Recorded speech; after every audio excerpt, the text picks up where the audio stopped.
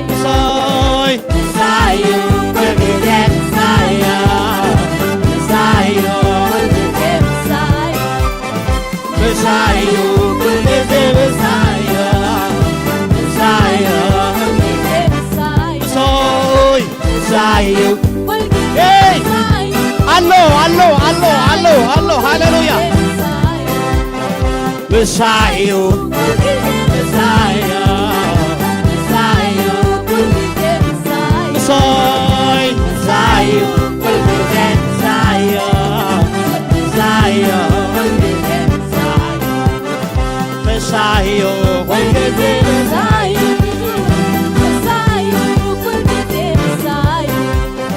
ምሳዮ ወልጊዜ ምሳዮ ምሳዮ ወልጊዜ ምሳዮ ወልጊዜ ምሳዮ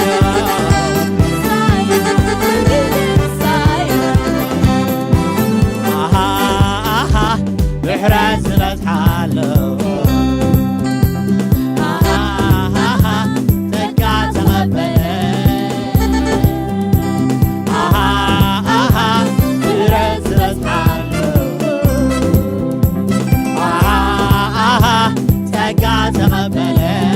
ይገብር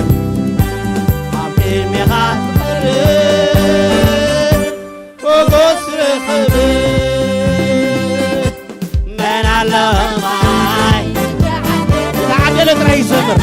ዝተዓደለ ጥራይ ይቆፃፀ ሃሌሉያ መን ኣለኸማይ ዝተዓደለ መን ኣለኸማይ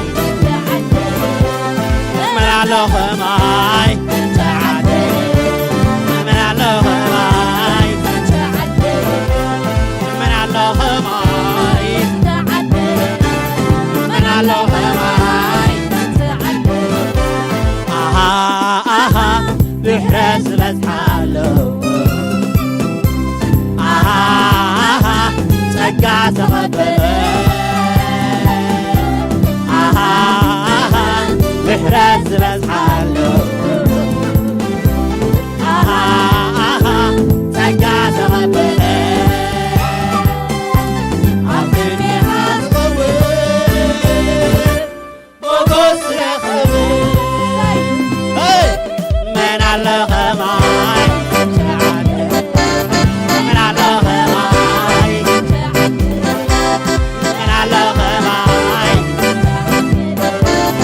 መን ኣለኸማይ መን ኣለኸማይ ብድሓን ዝበዝሓሎ ጸጋ ዝበዝሓሎ ሰላም ዝበዝሓሎ ብድሓን ዝበዝሓሎ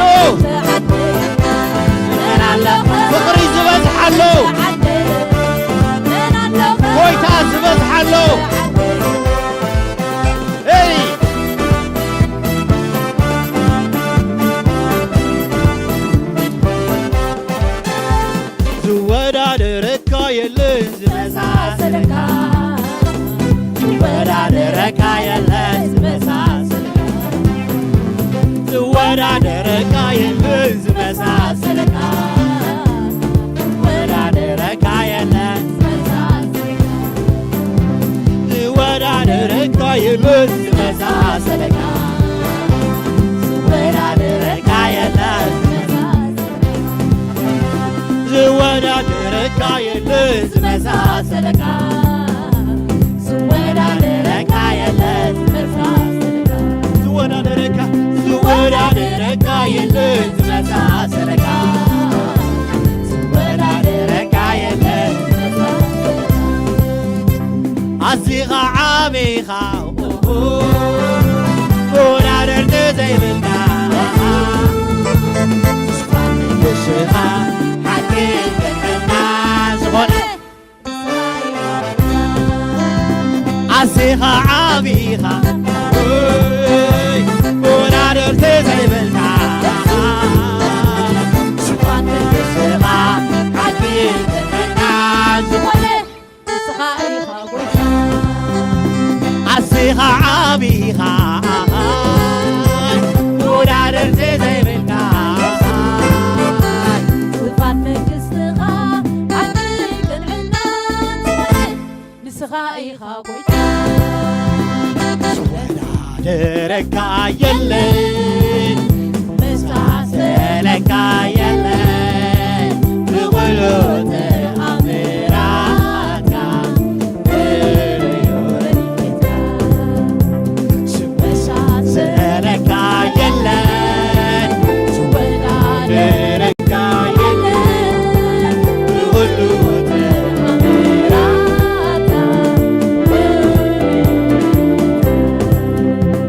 ኣዚኻ ዓቢኻ ወዳደርቲ ዘይብልካ ሽኳን መንግስትኻ ሓቂ ቅንዕና ዝኾነ ንስኻ ኢኻ ጎይታ ኣዚኻ ዓቢኻ ወዳደርቲ ዘይብልካ ሽኳን መንግስትኻ ሓቂ ቅንዕና ዝኾነ ንስኻ ኢኻ ጎይታ ዝወዳደረካ የለን ዝመሳሰለካ የለን ብኩሉ ተኣምራትካ ብልዩ ረድኤትካ ዝመሳሰለካ የለን ዝወዳደረካ የለን ብኩሉ ተኣምራትካ ብልዩ ዝመሳሰለካ የለን ዝወዳደረካ የለን ብኩሉ ተኣምራትካ ፍሉይ ረድኤትካ ዝመሳሰለካ የለን ዝወዳደረካ የለን ብኩሉ ተኣምራትካ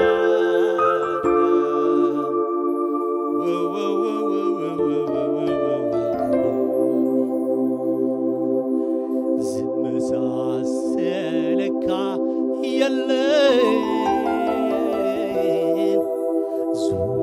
ዝወዳደረካ የለን ብኩሉ ተኣምራትካ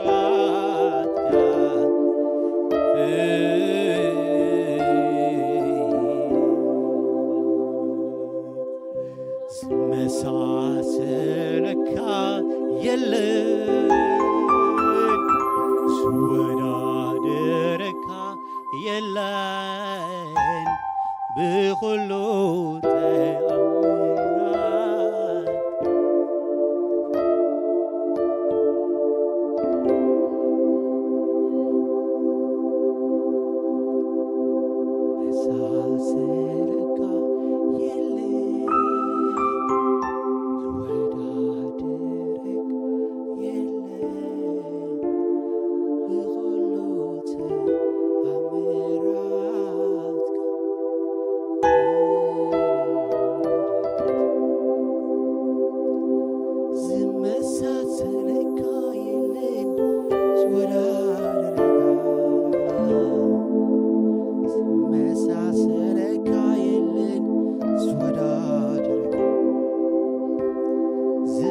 ዝመሳሰለካ የለን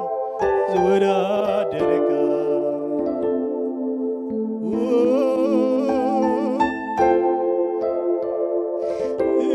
ዝመሳሰለካ የለን ዝወዳደረካ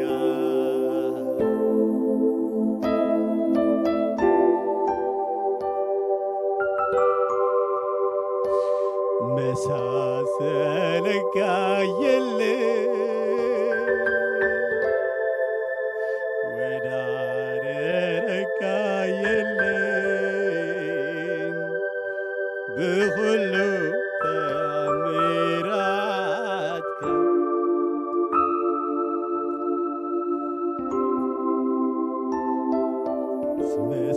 መሳሰለካ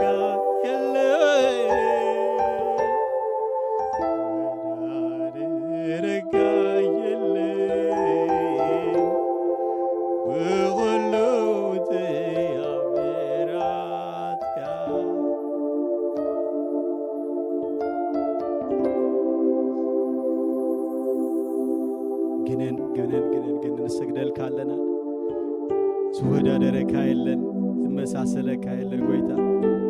ኣዚኻ ዓብዪ ኣዚኻ ጉኑን ኢኻ ዝመሳሰለካ የለን ዝወዳደረካ ዝመሳሰለካ የለን ዝወዳደረካ ዝመሳሰለካ የለን ዝወዳደረካ ዝመሳሰለካ የለን ዝወዳደረካ ዝመሳሰለካ የለን ዝወዳደረካ የለን ብኩሉ ተአምራትካ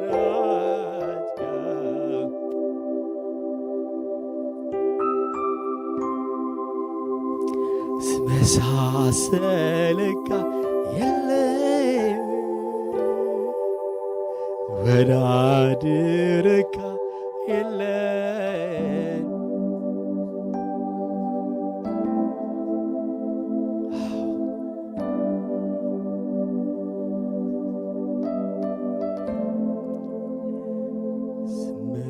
ዝመሳሰለካ የለን ዝወዳደረካ የለን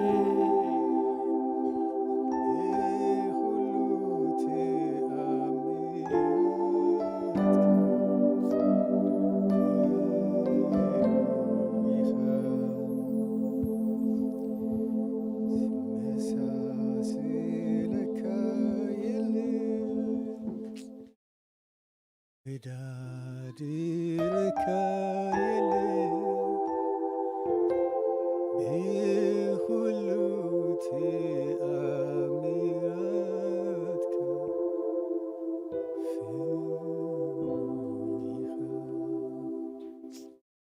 ፍሉይ ኢኻ ወእግዚአብሔር ኣምላኽ ብኩሉ መገድኻ ፍሉይ ኢኻ ብኩሉ ተአምራትካ እስኻ ፍሉይ ኢኻ ማእከልና እግዚአብሔር ኣምላኽ ምህላውካ ንዓና ሰናይ እዩ ክብሪ ክንህበካ ንዓና ብዝደው ምባልና ጸጋ እዩ እግዚአብሔር ኣምላኽ ካባኻ እዩ እዚ ኩሉ ኮይንልና እግዚአብሔር ኣምላኽ መስተንክር ዝኾንካ እግዚአብሔር ኣምላኽ ብህይወት ክንነብር ዝገበርካና እግዚአብሔር ኣምላኽ ከምቲ ስኻ እሙን ኮንካ ኣብ ቃልካ ዘለኻ እግዚአብሔር ንሕናውን ኣባኻ እሙን ክንከውን ምእማንና ክንርኢ እግዚአብሔር ኣቦ ነዛ መዓልቲ እዚኣ ኣብ ቅድሜና ስለ ድሃብካና ኣብ ቅድመኻ ኣብቲ እስኻ ዘለኻዮ ኣብቲ ህላውነትካ ደው ምባል ስለ ዝኾነልና ምሕረትካ ስለ ዝበዛሓልና እግዚአብሔር ኣቦ ነመስግነካ ኣለና ልዕል ነብለካ ኣለና ምእማንና እግዚአብሔር ኣቦ ኣብ ቅድሜኻ ክንርኢ ኣብ ቅድሜኻ ህላውነትካ እግዚአብሔር ኣቦይ ክረአየና ምእንታን ፍግም ኢልና ክንሰግደልካ ተብዓት ዝኾንካ እናስኻ ኢኻ እሞ እግዚአብሔር ኣምላኸ أب قدمنا زنبر معنقفي بدهوتات كله بدهنا እግዚአብሔር አቦ سعيرنا بزدو مبالنا خباخا يخوين لنا خباخا ولا حدا نجر يلن تبعتنا السخايخة حايلنا السخايخة እግዚአብሔር አቦ ስለ ሁሉ ነገርና መስግነካ ካለና ባሂልና ክንሰግደልካ ፍግሚልና ክንሰግደልካ ዛማዓልተ ዚአና አና ስለ ዘሃብካና እግዚአብሔር አቦ ነመስግነካ ካለና እነሆ ድሮ ሰለስተ ነገርና ለና እግዚአብሔር አምላኼ ዘዓመት ዚአ ካብት ጅምር እንእመነላ እግዚአብሔር አቦ በሐባር ክንከውን ድማንሃካ ሐሳብ ስለ ደኾነልና ደጊምና ነመስግነካ ካለና ባሂልና ነመስግነካ ካለና كبرنا مصال كالنا علل بلا لنا እግዚአብሔር አቦ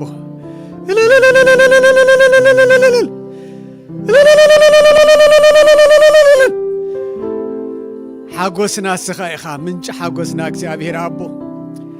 منش حاجوسنا السخايخا እግዚአብሔር አምላኽ خم تقال كاذبلنا أقدمكم መንግስትን ጽድቅን ዝለዝበልካ እግዚአብሔር አቦ ንዓኻ ደሊና ኢና መጺና ካለ ሁሉ خم دسعبنا تأمامنا أباخا زغدلنا نغير يلون وእግዚአብሔር አቦ كل خاباخا كل دم حجنا أخا يخون እግዚአብሔር أملاخ نمسكنك كالنا قاعد حال مصاكم كوف كنبلينا እግዚአብሔር أملاخ استمسكنا يخون كبرنا أملاخنا كبرنا قويتا يسوس كريستوس እግዚአብሔር أملاخ سنايو እግዚአብሔር أملاخنا سنايو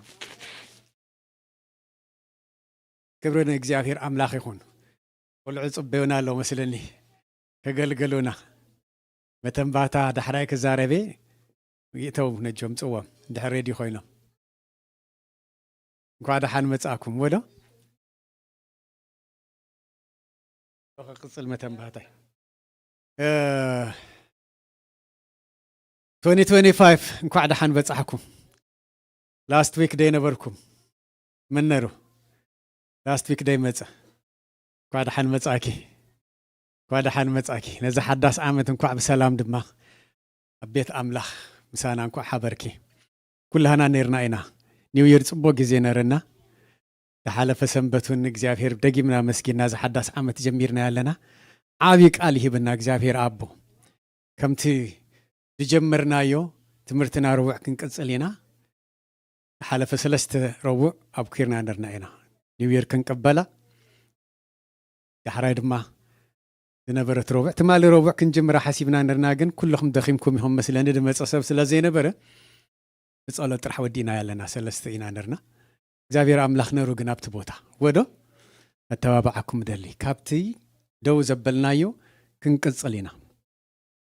አውራና እግዚአብሔር መልእክት እንታይ ነዛ 2025 ብጸጋ ብፍልጠት ቃል አምላኽ ክንዓቢ ነዚ ቃል ይሂብና كي تساقرنا خلا كاب 2024 جميرو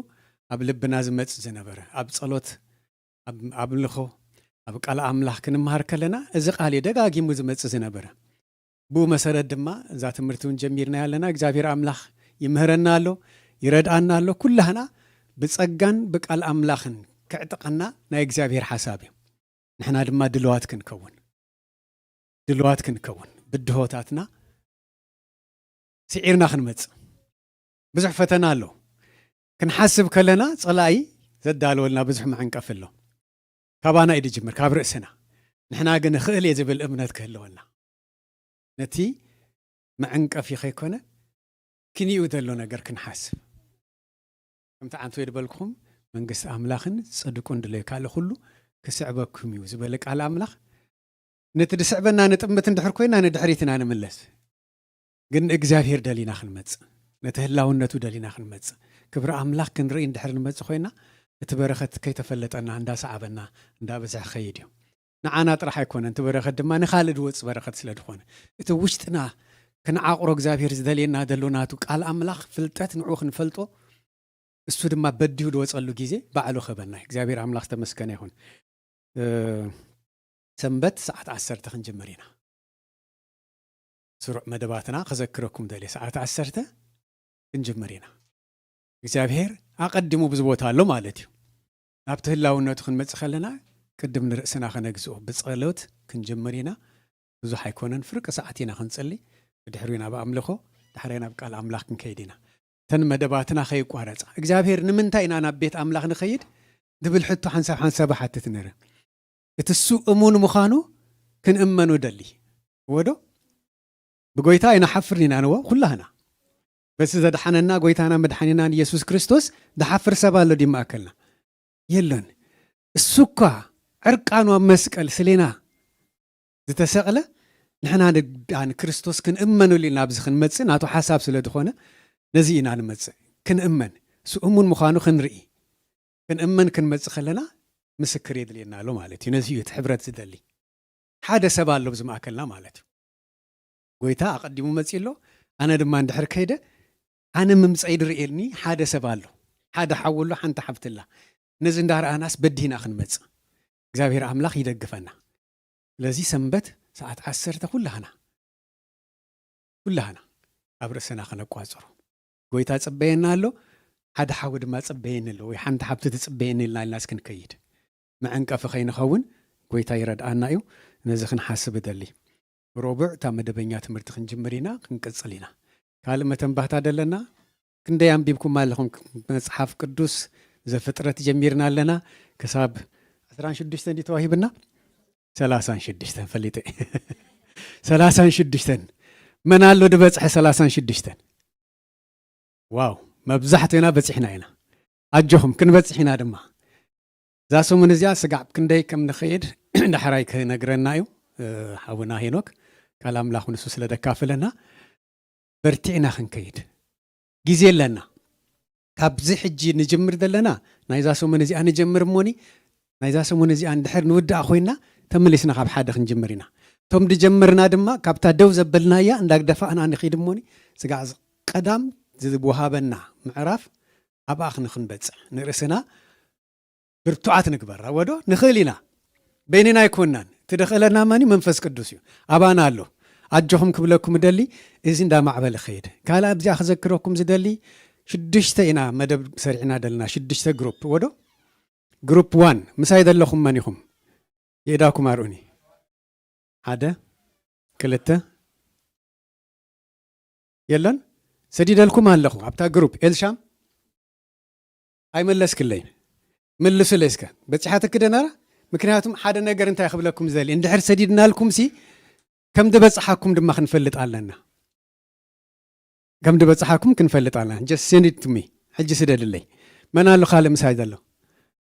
سديد كل يخسنا كرخيبه يالله ناتكرخيبه يالله اي منيا ناي جنت رخيبه له ناصو يلا ناي ناصو اي رخبكن من قال له خالي مسايد لكم حنساب كذكركم شدشته جروب 2 جروب 3 كمان دابلكم سي سددولم نمنتا يزيد بلدلخو الشام فيلمايت لا اي مصات اللومي اوكي فيلمايتن كتسدل لي جنة سديده هلا يلا ناصو سددتن يوردا او ناصو سديده هلا امبري ناصو سديده هلا يلا يوردا سديده هلا يلا እግዚአብሔር አምላክ ይባረኩም 36 ስጋዕ ሎሚ ንወዳ ያ ደሓኒ ሎሚ ደሚርና ድማ ስጋዕ ቀዳም ዝዝወሃበና ምዕራፍ ክንቀጽሊና እግዚአብሔር አምላክ ይባረኩም ደቅና ይምጽሞኒ ደሓራይት ናብ መባን 20 ክንከይዲና በርዝዴይ ድማ ኣለና ደሓራይ መወዳእታ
أسمعت ربنا سكادجس مساتتا أجا كمتي أبس مايكونا أمجويون ناي لكنا لمن نسببنا أفوفو إنهن أفرنا أتونا مسن حالا كما زموكايو آمين.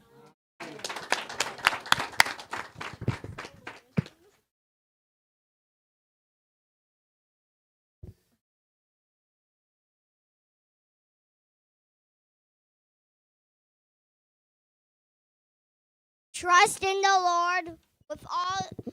all your heart. Proverbs 3 verse 5.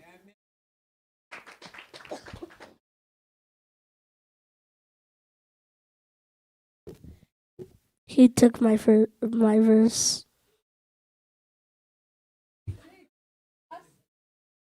Trust in the Lord with all your heart. Proverbs 3 verse 5.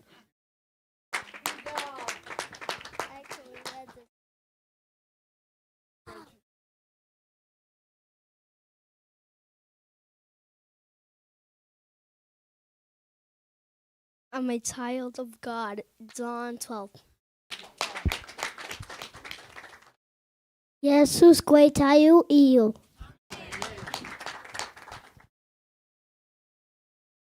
Jesus mekting hiking hiwatin io. John 14:6.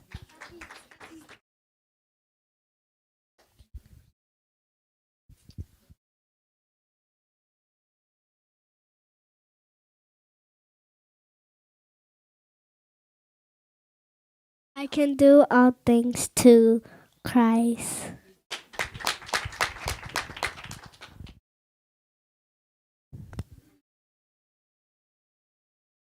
The Lord bless you and keep you. The Lord has come and Jesus protect us. Ana megadan hakin hiwatan iye.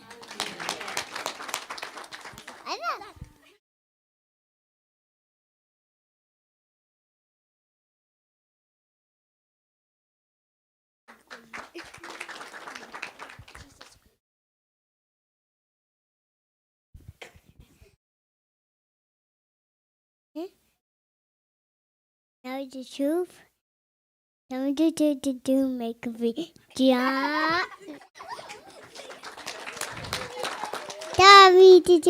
To make a video. John 8:32.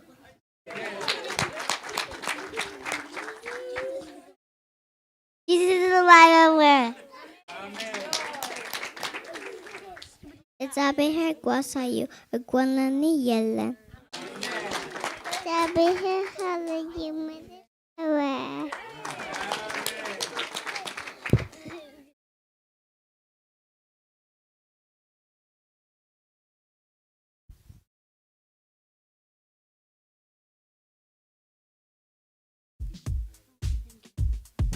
BIBLE, yes, that's the book for me. I stand alone on the word of God, the BIBLE.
hold on.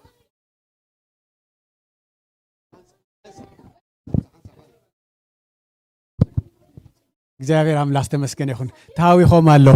ክንባረኹም ዶ እግዚአብሔር አምላክ ሰናይ አምላክ ሓደ ቃል ከንብበ ኣብ ልበይ ዓንቱ የተመላለስ ነራ ኣብ ጸሎት ከለኹ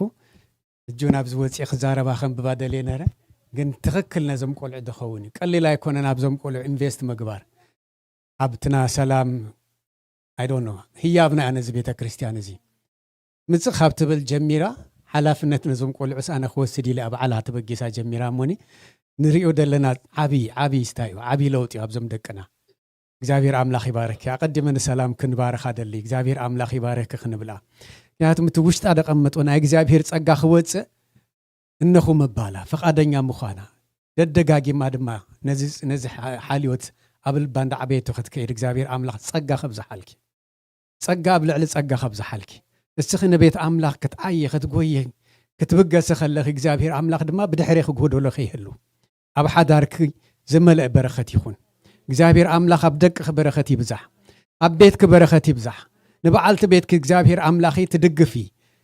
እግዚአብሔር አምላክ ጸጋ ካብ ዝለዓል ዘዕብየኪ ትውስኸልክ ጸጋ ይኹን እግዚአብሔር አምላክ ይባረኪ ነዞም ቆልዑ ድማ ክንባረኾም ኢና ኣብ ዳዊት ከም ዝብል ቃል ኣሎ ምዕራፍ 25 ንእግዚአብሔር ዝፈርሆ ሰብ መን እዩ ይብል ንእግዚአብሔር ዝፈርሆ ሰብ መን እዩ ንዑ እታ ዝሓርያ መገዲ ክመርሖ እዩ ይብል ካብ ኩሉ ንላዕሊ ኣብዞም ደቅና ንተክል ዘለና እንታይ ከም ደኾነ ትፈልጡ ዶ ፍርሃት አምላኽ ኣብቲ ድርአ በረኸት ከይኮነስ ኣብቲ ንእግዚአብሔር ንርእሱ ፍርሃት አምላኽ ምንጪ ጥበብ ዝኾነ እግዚአብሔር አምላኽ ጸዋታ እንዳመሰለ መዝሙር እንዳመሰለ ከም ዝዕላል እንዳመሰለ ነገር ግን ኣብ ልቦም ዓቢ ነገር ንተክል ዘለና እንታይ ፍርሃት አምላኽ ብፍርሃት አምላኽ ዝዓብዩ ቆልዑ ምርካብ ዓቢ በረኸት እዩ ካልእ ነገር ይውስኸና እዩ ተደጋጊሙ ልበይ ዝመጽእ ዝነበረስ እዩ ብዙሕ ሰብ ድደሊ እንታይ ነቲ ድስዕብ ነገር ነቲ ዋና ገዲፉስ ነቲ ድስዕብ ነገር እቲ ድስዕበና ዘበለ ኩሉ ኣበይ እዩ ኣብዚ ምድራዊ እዩ ትረፍ ዓለማዊ እዩ እቲ ደይ ሓልፍ ምንጭ ኩሉ ድኾነ እግዚአብሔር አምላክ ግን ንዘለዓለም ምሳና ድጸንሕ ናይ ዘለዓለም ህይወት ድኾነ ሱስ እዩ በዓሉ እግዚአብሔር አምላክ በዓሉ እቲ ፍቅሪ ዝኾነ በዓሉ እቲ ፍቅሩ በወዱ በኢየሱስ ክርስቶስ ዝገለጸልና ነዚ ፍርሃ አምላክ ኣብዞም ደቅና ክትከል እግዚአብሔር አምላክ ካብ መዓልቲ ክሕልዎም እግዚአብሔር አምላክ ካብ ከባቢኦም ዘበለ ጽርዋ ሁሉ እንዳፈለየ ኣቀዲሙ ንዓኻ ምፍራሕ ኣብ ልቦም እንዳተተኸለ እንዳ ዓበይ ክኸይድ እግዚአብሔር አምላክ ሓለዋኻ ይወስኸሎም ይብላለና ብደም ኢየሱስ ሸፍኖም እግዚአብሔር አምላክ ብህፃንነቶም ንዓኻ ምፍላጥ እግዚአብሔር አቦ ንዓም ትድዓበየ በረኸት ትድዓበየ ጸጋ እሞ እግዚአብሔር አቦ እዚ በረኸት እዚ ኣብ ልቦም ከይሃስስ ምእንታን እምብሺ እንዳዓበየ ክኸይድ እንዳማዕበለ ክኸይድ ፍርሃት አምላክ እንዳማዕበለ ክኸይድ ከሎ ትስኻትዎም ካል በረኸት እንዳተፈለጦም ንኻልኦቱም በረኸት ዝኾኑሉ እግዚአብሔር አቦ ክኾኑ ባረኽናዮም ኣብ ቤትካ ይዕበዩ እግዚአብሔር አቦይ በቁመት በጥዕና ጥራሕ ከዓብየ ኮና ንለምን ግን ንዓኻ ምፍራሕ ኣብ መዓልቲ ኣብ ልቦም እንዳተተኸለ እንዳ ዓበዩ ክኸዱ እግዚአብሔር አምላክ እቲ ጸጋ ካባኻ ተዋህቦም እንዳተፈለጦም ንዓኻ ድማ ምግልጋል እግዚአብሔር አቦይ ብሕጂ ክለማመዱ እግዚአብሔር አምላክ ተባረኹም ጸለኹ ካብ ከባቢኦም እግዚአብሔር አቦይ ካብ ክፉእ ዘበለ ሁሉ ኸውሎም ብጌታ በኢየሱስ ክርስቶስ ስም ባረኽናዮም ደጊምና ንዓኻ ነማዕቅቦም ኣለና ብደምካ ሸፍኖም ዘመኖም ኩሉ ዝተባረኸ ይኹን በወድኻ በኢየሱስ ክርስቶስ ስም አሜን እግዚአብሔር አምላክ ይባረክኩም ኪዶ ኦኬ ብሩኻት ይኹን we love you guys god bless you jesus is lord bye bye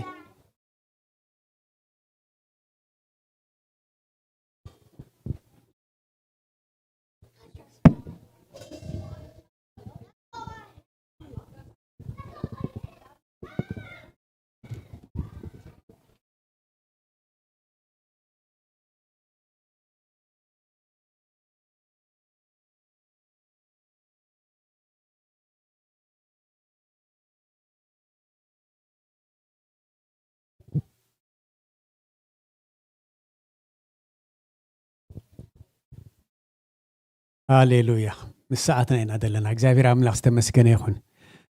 ተኺልና ሕጃ ናብ መባኣን 10 ክንከይድ ኢና ዝጎደለ መተንባህታት ኣሎ ሓወይ ሄኖካ እሱ ቃል ስለ ደካፍለና ቀድመ ቃል ዝብለና ክንሰምዒና ከምታ ዓንቶ ይድበልኩኹም ነዛ ሰሙን እዚኣ ድማ ትወሃበና መዓልታዊ ነንብቦ ናይ መጽሓፍ ቅዱስ ምዕራፍ ገርል ክሕብረና እዩ እሙናት ኮይና ንሰባይ ኮና ንእመን ወዶ ንመኒና ንእመን እግዚአብሔር አምላኽ ተተብዓት ጥራሕ ኻባና ዝጅምር ንብገስ እነሆ ክንብል ከለና እግዚአብሔር አምላኽ ባዕሉ ክረዳአና ይሞኒ አጅኹም ክብለኩም ይዝፈቱ ወና ያብ መጽኡ ክጸልየልና እዩ ብድሕሪው ቃል አምላኽ ሄኖክም ብካፈለና እዩ እግዚአብሔር አምላኽ ይባርክኩም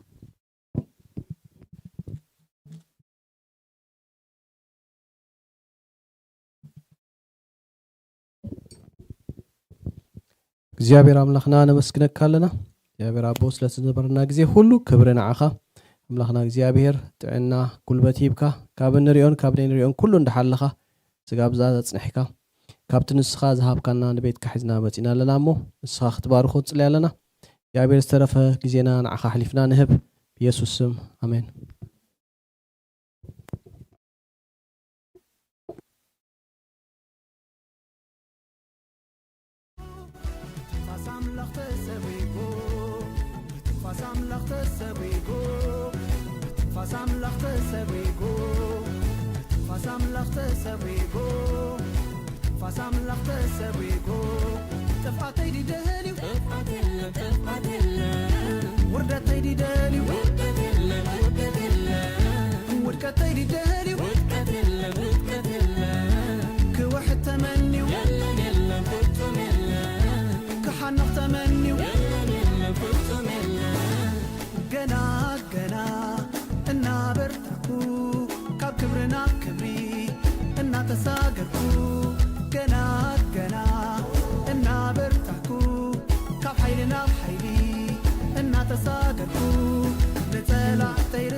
حارنتا أويجا نفسي بيسوسي كسينا يا إفويلا نفسي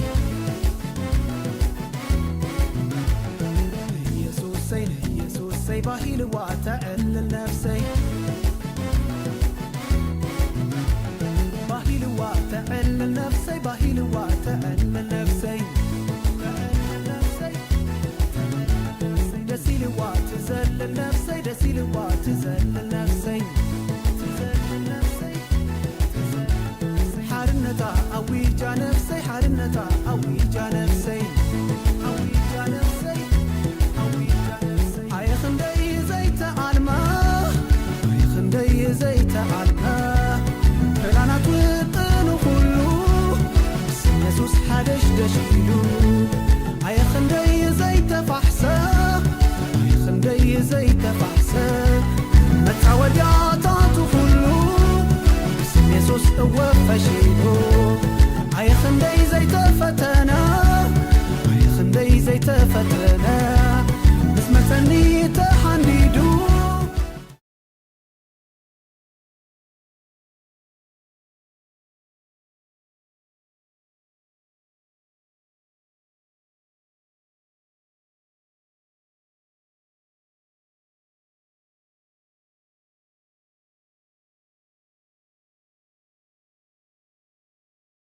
سلاز جبر كي تمالي مسوي بيلا تاجزا هجي طب كده وسيلة حاسبنا يلا قلت خال كي لبسي أتونا هذا وهايل جابر باره كم يكأنهم لحموني جابر حيالي جابر برتعي عمله زبالة حقي كم عمله زبالة عمله مسقع تعبكم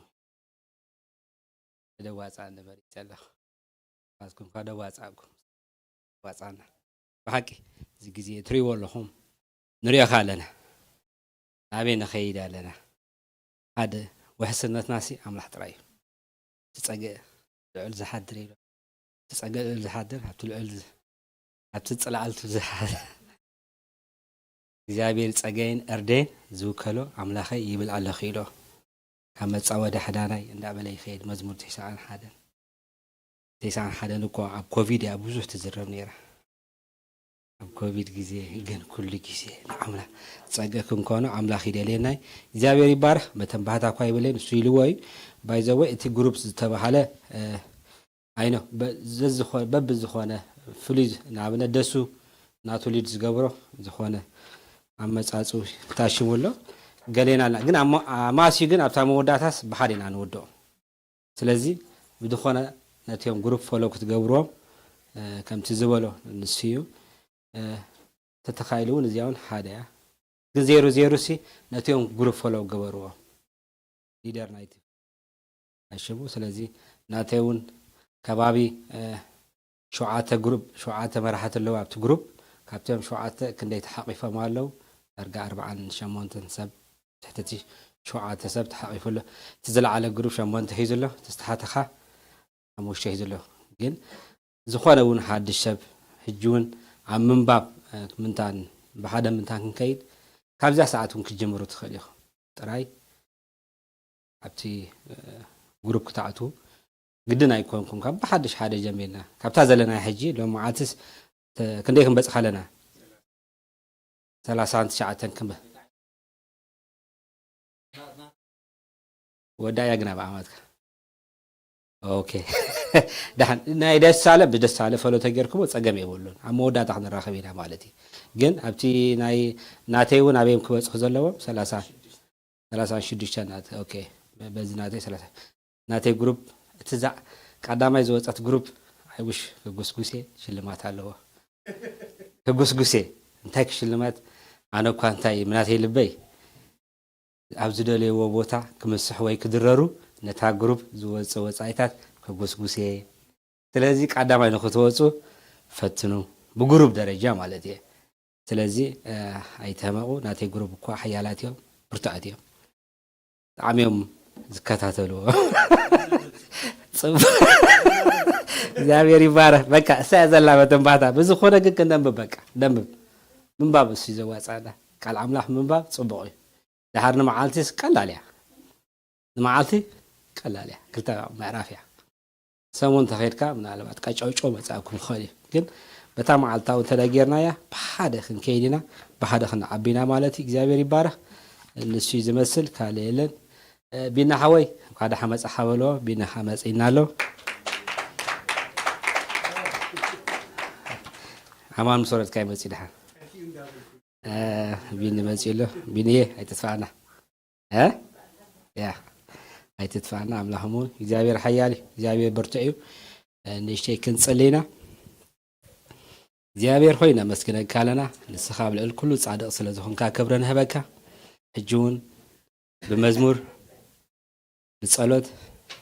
ብቆለወት ጌርካ እግዚአብሔር ሆይ ተዛሪብካ ናይ ሓሞ ክብረ ንህበካ ኣለና ሕጂ መቃልካ ጌርካ ክትዛረበና ክትመዕደና ክትግስፀና ጸሊ ኣቦ ኩሉ ተሪፎና ዘሎ ሰዓት ስኻ ተረከቦ ብሽሚስ ኣሜን እግዚአብሔር ይባረክ መዘመራኑ እግዚአብሔር ይባርኩም በልዎ ብሓቂ ቀሊል ዋጋ ይኮኑም ዝኸፍሉ እግዚአብሔር ይባርኩም በልዎ ብሓቂ ዝኽእሉ ጸሊሎ ማለት እግዚአብሔር ይባርኩም መዘመራን ቀሊል ዋጋ ይኮነ ኩሉ ዋጋ ኣለዎ ማለት እግዚአብሔር ይባረክ ስለዚ ኣርያውን ብጸሎት መርሃና ኣምላኽ ባርካ እዚውን ኣነ እኳ ኣብቲ ገዛ ኮይና ማለት ብፍላይ ኣብቲ ጸሎት ግሩፕ ናይ ጸሎት ታሽሙ ዘለዎ ሰብ ጸሎት ዝገብሩ ጽቡቕ ዋላ ኣብቲ ገዛኻ ኮይንካ ስለተህብረትካ ብፍላይ ታሽሙ ኮይንኩም ተኸታሉ ጽቡቕ ይመስለኒ እግዚአብሔር ይባረክ ላይኖም መዓልቲ ኣርእስተይ እውን ኣምላኽ ይዛረብ እዩ ባይዘወይ ይዛረብ እዩ ኩሉ ግዜ ይዛረብ እዩ ኣማን ሓወይ ይዛረብ ነይሩሲ ኣነ እውን ኣብቲ ሓሳባተይ ማለት ኣብቲ ቀዳማይቲ ጥቕሰይ ጽሒፈ እያ ነይረ ቅድምስ መንግስቲ ኣምላኽን ጽድቅን ድለይ ዝኽእሉ ድማ ይውሰኸልኩም ኢለ ጽሒፍ እያ ነይረ ኣብ ማቴዎስ 6:33 ዘላ ሓሳባት ናይሎም መዓልቲ ትምህርተይ ንእግዚኣብሔር ኣምላኽ ምድላይ እያ ትብል እንታይ ብላ ኣለኹ እግዚአብሔር አምላካ ምድላይ ትብል ሓሳባት እያ ምናልባት ኣብነት ተብዚህልኩም ሎም መዓልቲ ኣብነት ኣብዚኹም ኤግዛምፕል ኣብዚኹም ከይትብሉኒ ምሳሌታት ከብዝሓልኩም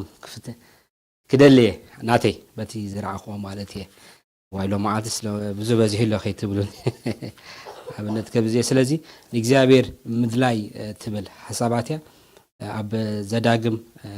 ዘዳግም 4:29 እንታይ ይብሎ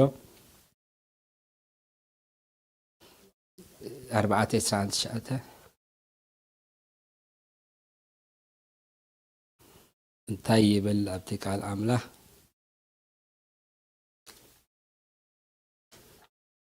ኦኬ አንብብ እስኪ ድሃን በዓለይ ከንብባይ ክፍትል ኦኬ አንብብ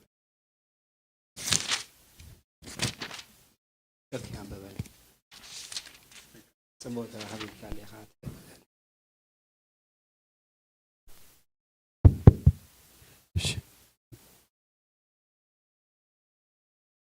4:29 ካብኡ ግና ንእግዚኣብሔር ኣምላኽካ እንትደለኻዮ ብኩሉ ልብኻን ብኩሉ ነፍስኻን እንትደለኻዮስ ክትረኽቦ ኢኻ ኣሜን እንታይ ይብላ ኣሎ ብኩሉ ልብኻን ብኩሉ ነፍስኻን እንትደለኻዮ እንታይ ኢኻ ክትረኽቦ ኢኻ እግዚአብሔር ይባርክ ጊዜ ወስደልኩምኒ 3 ሰዓት ከወስደልኩም ንእግዚአብሔር አምላኽ ምድላይ ትብል እያ አረስቴ ማለት ስለዚህ እታ ምድላይ ትብል ሓሳባት ክንሪያ ይደሊ እንታይ ይብሉ ንእግዚአብሔር አምላካስ በሙሉ ልብኻን ሙሉ ኃይልኻን እንታይ ግበሮ ካብኡ ግና ንእግዚአብሔር አምላካ እንተደለኻዮ እንታይ ተገበርካዮ እንተ ተደለኻዮስ ፈቃድ ሓተካዮ ተደለኻዮስ ብኩሉ ልብኻ ክደልየ ከለኻ እንታይ ብኩሉ ልብኻን ብኩሉ ነፍስኻን እንተደለኻየ እንታይ ግበሪ ክትረኽቦ ኢኻ ስለዚ ናይሎም መዓልቲ ኣደስተይ ንእግዚኣብሔር ኣምላኽ ምድላይ እታ ምድላይ ትብል ሓሳባት ጽቡቕ ጌና ክንሪያ ይደሊ ምድላይ እንታይ እዩ ምድላይ ትብል ሓሳባት ክንፈልያ ጽቡቕ ይመስለኒ እታ ምድላይ ትብል ዝጠፋዕካ ነገር ንእንታይ ምግባር እዩ ሓሰስ ምግባር ንምርካብ ማለት እዩ ትደልዮ ነገራት ክትፈልጥ ኣለካ እጅታ ምድላይ ዝብል ሓሳባት በቃ ካባኻ ዝተሰወረ ወይ ከዓ ትደልዮ ነገራት ትደልዮ ኢኻ ሓደ ነገር ትደልይ ሞ ንኡ ኣብ ኢድካ ምንታን ከኣቱ ዋነት ናባኻ ምንታን ክኸውን ንኡ እንታይ ምግባር ንኡ ምድላይ ወይ ከዓ ምርካብ ምጭባጥ ይኸውን ማለት እዩ ኣብ ታሪክ መጽሓፍ ቅዱስ ተዳሪኹሞስ እግዚአብሔር ክልተ መገዲ እዩ ንሰብ ማለት ብብዙ መገዲ ክህሊ ኣብታ ኣነ ሳኹም ሸር ከገብራ ዝደሊ ክልተ መገዲ ንሰብ ደልይዎ ማለት ናይ ታሪክ ኣብ መጽሓፍ ቅዱስ ተዳሪኹሞስ ኣብ ዘፍጥረት 3 ኣዳም ካብ ቅድሚ ኣምላኽ ወይ ካብ እግዚአብሔር ምስተሰወረ እግዚአብሔር ታይሎ ኣዳም ኣበይ ኣለኻ ኢሎ ኣበይ ከይደሎ ሕጂ ኣዳም ተሓቢዩሎ ምክንያቱ ቅድሚ ውድቀቱ ኣዳምን ኣምላኽ እንታይ ነይርዎ ቁሉዕ ነይርዎ ቁሉዕ ስለ ዝነበረ እግዚአብሔር ኣዳም እንታይ ምስ ገበረ ምስ ወደቀ ሓጥንት ዘይምዕዛዝ ወይ ድማ እንታይ የመጽዩ ምኽዋል የመጽዩ ኣብ መንጎ ኣምላኽን ኣብ መንጎ ኣዳምን እንታይ መጽዩ ሓደ መጋረጃ መጽዩ ኣምላኽ ክሪኦ ኣብ ዘይኽእለሉ ደረጃ ኮይዱ ማለት እዩ ኣምላኽ ሽኡ ውፅእ ምስ ፈለስ ኣዳም የለን ኣዳም ኣብያ ኣለኻ ኢልዎ ቀዳማይቲ ዝደልየሉ መስርዕ ማለት እዩ ኣብ ዘፍጥረት 3 ኣዳም ከዓ ድምፅኻ ሰሚዕ ኣለኹ ጥራይ ስለ ዝኾንኩስ ተሓባእኹ ኢልዎ ረይዎ ሕጂ ኣምላኽ ንኣዳም ዝደልየሉ መገዲ ማለት እዩ ኣብታ ካልአይቲ ምዕራፍ እንተዳ ዓብይ ክልተ ዓበይቲ መቐይሮ ዝነግረኩም ዘለኹም ኣብታ ካልአይቲ ግን እግዚአብሔር ንወዲ ሰብ ኣብታ ሓድሽ ኪዳን ብክርስቶስ ገይሩስ እንታይ ገይርዎ ምክንያቱ ብክርስቶስ ገይሩ እዩ ነቲ ኣብ መንጎናን ኩሉ ሓጡስ ክብሪ ኣምላኽ ሲኢኑ ዝበሎ ነገር እቲ መጋረጃ ከፍርሶ ዝኽእል ቅሉዕ ምንታን ክኸውን ንኣምላኽ ምንታን ክንሪኦ ሓደ ብምንታይ ደሊና ብክርስቶስ ገይሩ እንታይ ገይርዎ ነቲ ዝወደቐ ሰብ እንታይ ገይርዎ በጃ ሂቡ እንታይ ገይርዎ ኣምፂዎ ሕጂ እታ ምድላይ ትብል ቃላት ሕዋተይ ጽቡቕ ጌርና ከንያ ይደሊ እታ ኣብ ውሽጥናስ ንደልዮ ነገራስ እንታይ እዩ ሳምታይምስ ድሌትን ትምኒትን ድሌትን በበይኑ እዩ እንደልዮ ነገራት ዋጋ ዘኽፍል ነገር እዩ ትደልዮ ነገራት ዋጋ ክፍለካ እዩ ክደሊ ከለኻስ እስኪ ካባኻትኩም ሲ መን ኣሎ ብፍላይ ክቡር ነገር ኣገዳሲ ነገር ጠፊዎ ወይ ከዓ ውላድካ ጠፊካ ከመይ ዓይነት ኣደላልያኻ ትደልዮ ከመይ ዓይነት ኣደላልያ ትደልዮ ውላድካ ጠፊካ ሲ ከመይ ትደልይዎ ሓሳብካ على ذكرني ودي أول أبغى زخا صور مش يقولوا دكها انتهي تخون عقلها تصبب بلاك قال أتيم كيخون بملو لبخا خاص تدلي تمدلاي كل أكلاتنا انتهي زجبري دواسي مخنياتو بيد كان انتهي تجبريخا تدليخا بأنت كان انتهي تجبريخا تدليخا حدا جزء تنبركي كان انتهي تجبريخا حتى أتيخي كون اللي كان انتهي تجبريخا تدليخا حنسخا أول كان تايخ جبريخا تسويخا تدليخا كل عكارات كاس انتهي زجبري يدليو نيناي نتيجة أفعال كان جر أنا نسخاتكم نتيجة نايو زلنا كريستنا كم يجينا ندليو خمس لنا أباين أباخاتكم تراف عملاق كا يريو كم عينت دليتنا ندليو زلنا عملاق بمولو لبنا عينا خندليو زلنا كم زي زبالكم ولا ركات أفيسي هذا ما تيسي بدي تفيلون دابل كاس لبخان حساب كان كله تتحيز كخلاص شاين ستين تزبل كاس تايب لك تايب بالكم تايب جبركم التسب تايب جبركم وفوهي تزارو أو حزوا ده أو حزوا جن كتجبروا خمس دليهم علّو مالتي رديهم من لهم هجي imagine ريوا أب كبير كونتات كلا خاسي ودخان دار لخايا خلاصي نحن نشتي شاين تيلي كاسي سأل سألوه فواتي نتسبتي دحرنتاي قمت محاكمو فلوس نغري مالتي اب كل زلو نغري مالتي كان نايتسب رهره نايتسب تاي مخانو دحريو بزعبات السبسي زمان كامل انتاي خاتغبرو كندك تشكن يا خاطب لا مش كان نايتسب كند ابتناتكا بوتا اتيو نتي تطفعكا كند زدلي نسو نتواغا حابه زغبرو نغرات አኻደ ሰንበድ ነገሪ ዋታይ ሰምቱ መንግስት አምላኽ ንደልዮ አደላለያ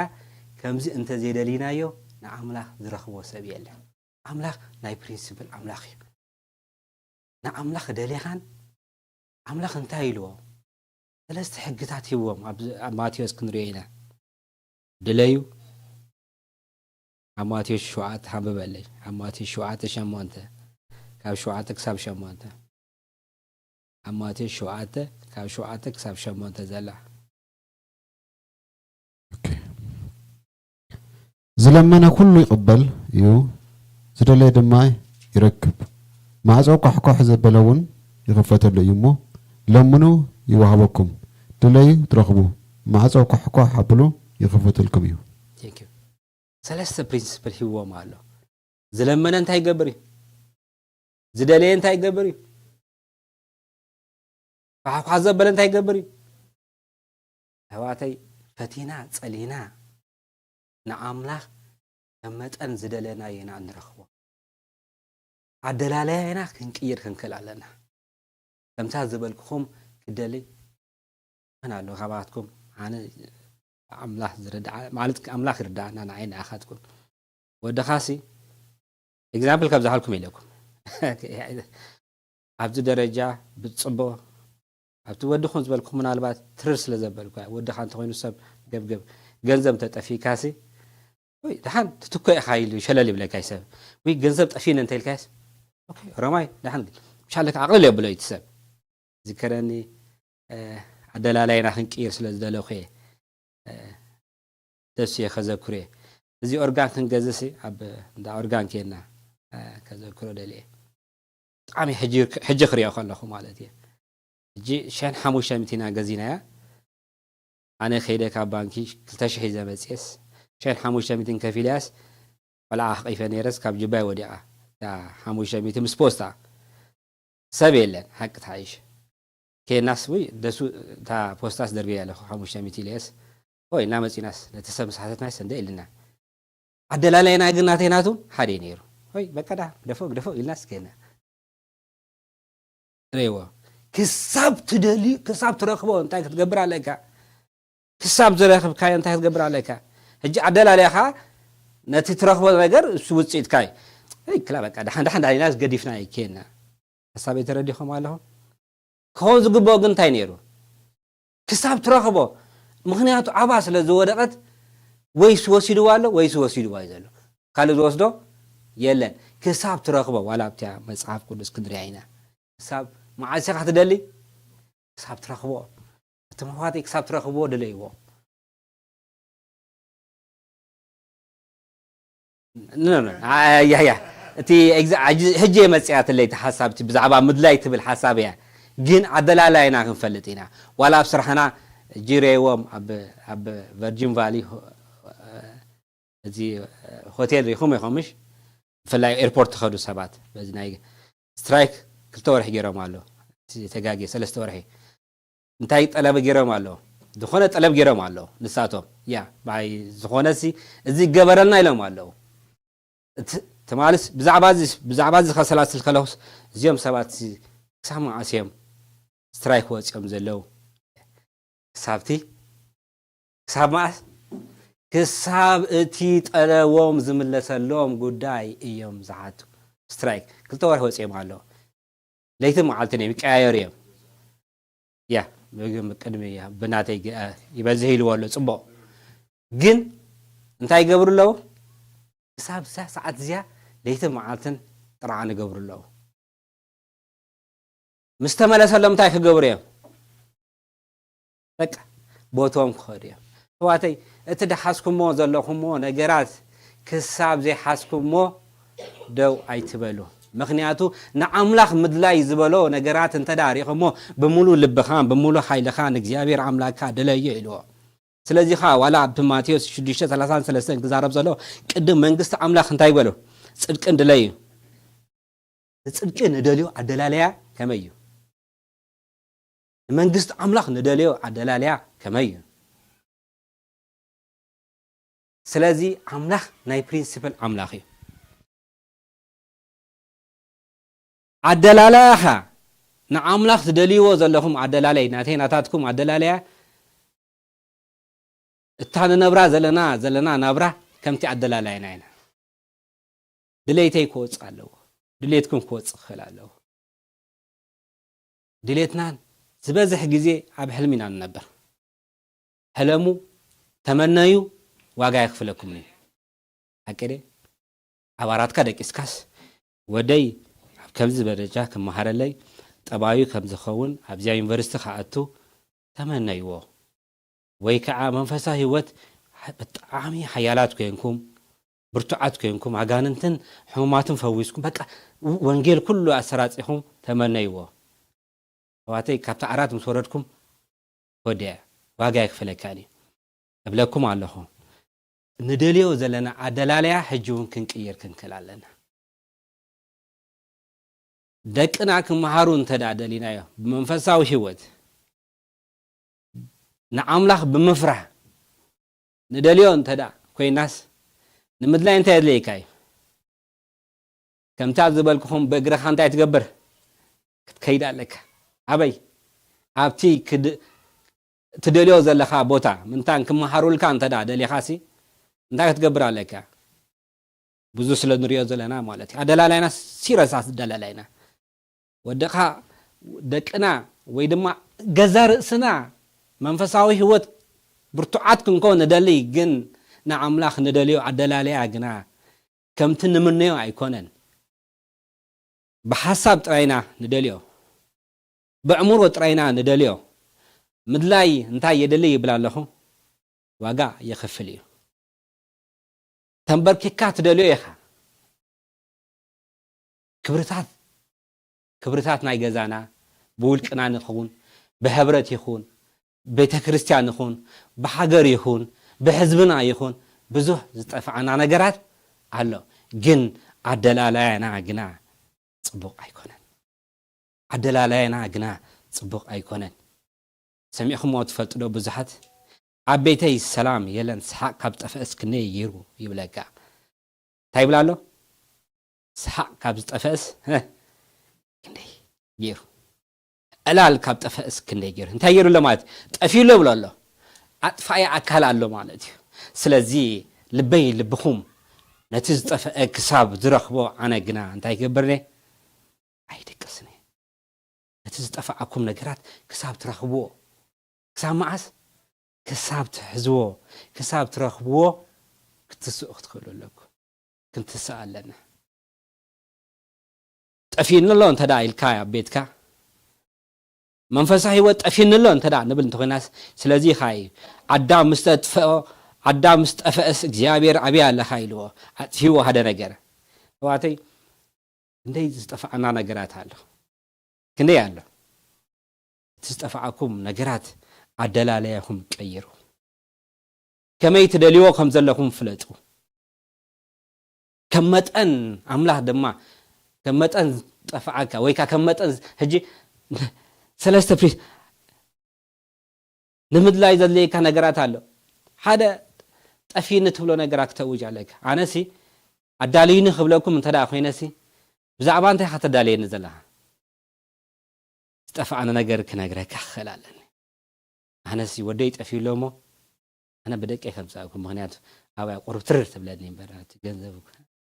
ተሪኻ ተምፅኦ ይትብሉኒ መጀመርታ ነቲ ዝጠፍዓኩም ኣዋጅ ኣውጅሉ ኣነስ እዚያ ጠፊኣትን ላበልኹ ኣብ ቤትና ይኹን እዚያ ጠፊኣትና ኣላ ንምጥፋዕ ከም ዝጠፍዓኻ ኣፍልጦ ክትህቦ ክትክእል ኣለካ ሽዑ እንታይ ትገብር ንምድላዩ ቀሊል እዩ ኣነ ብዛዕባ እንታይ ዝደሊ ከነገርኩኹምሲ እንታይ ኢልኩም ከዳልዩኒ ኢኹም ዋላ ሓንቲ ኢልኩም ከተዳልዩኒ ይኽእልኒ ኢኹም ከተዳልዩኒ ግና ኣነ እዚ ጠፊኒ ክብል ክኽእል ኣለኒ ሽዑ ነቲ ዝጠፍዓኒ ድማ እቲ ዝጠፍዓካ ዋጋኻ ክትፈልጦ ክትክእል ኣለካ እንታይ ጠፊኡካ ዋጉስ እንታይ እዩ ተባተይ ሒዝናየ ዘለና መንግስቲ ኣምላኽ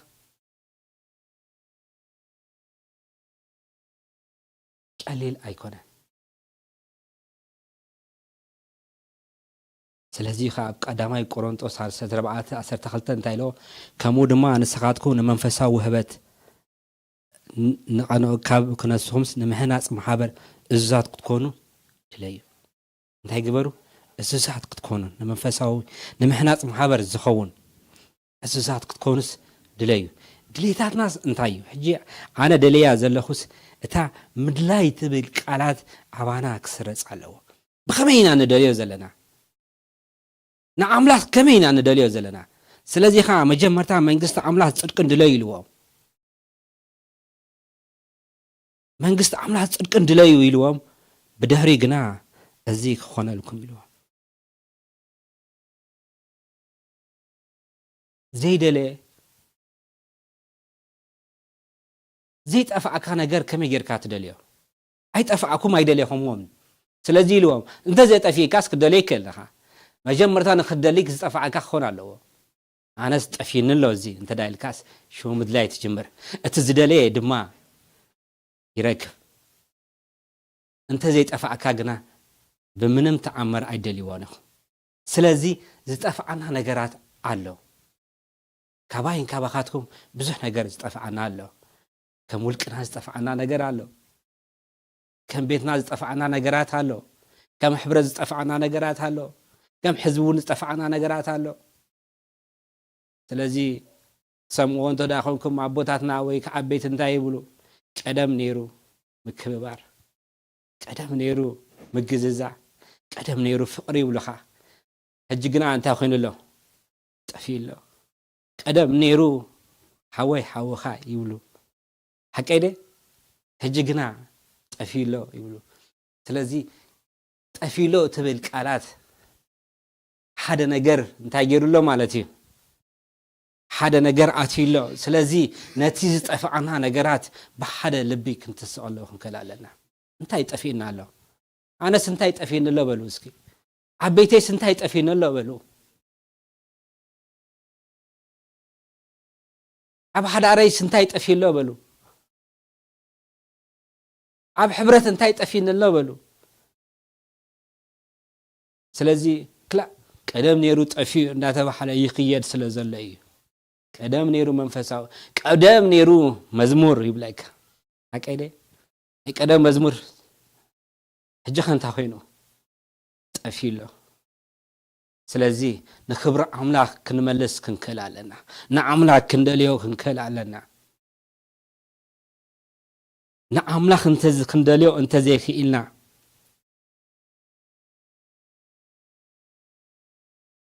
አደላላይና ክንቅየር እንተዘይክኢልና ከምታ ዝበልክኹም ዝጠፋዓኩም በሙሉ ኃይል ኮይንኩም ትደልይዎ ምክንያቱ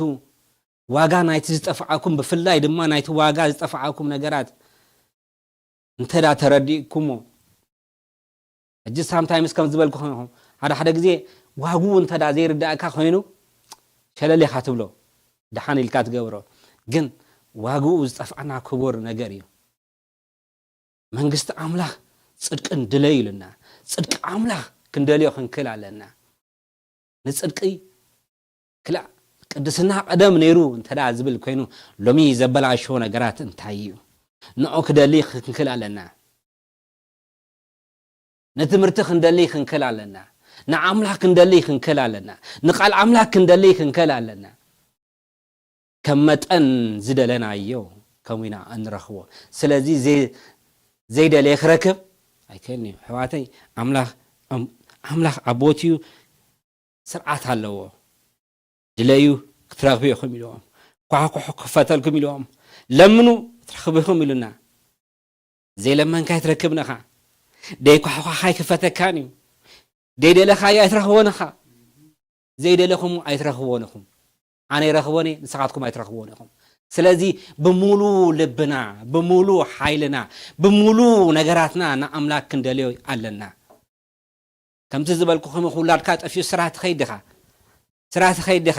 ኖ ኣይከየንኻ ምክንያቱ እቲ ካብቲ ስራ ዝዓበይ ውላድ ስለዘሎ ንኡ ንምድላይ በሙሉ ኃይለ ይድወፅእ በሙሉ ቀልበይ ይድወፅእ ካልእ እዝኒ ክሰማ ኣይክእልኒ ኣብዚ ሰዓት እዚ ጸልዓይ ከሙይ ዝገብረና ዘሎ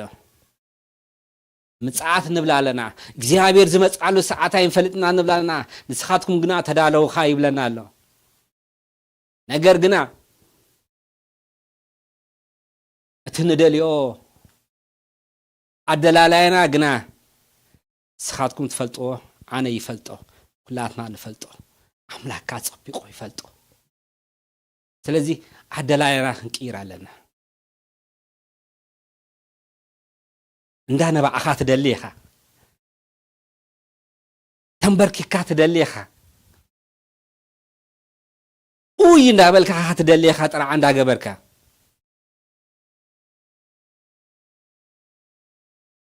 ስለዚህ አደላላይና ክንቅይር አምላክ ይደልየና ኣብ ሉቃስ 15 አንብበለይ ካብ 1 ክሳብ 10 ዘላ ካብ 1 ክሳብ 10 ዘላ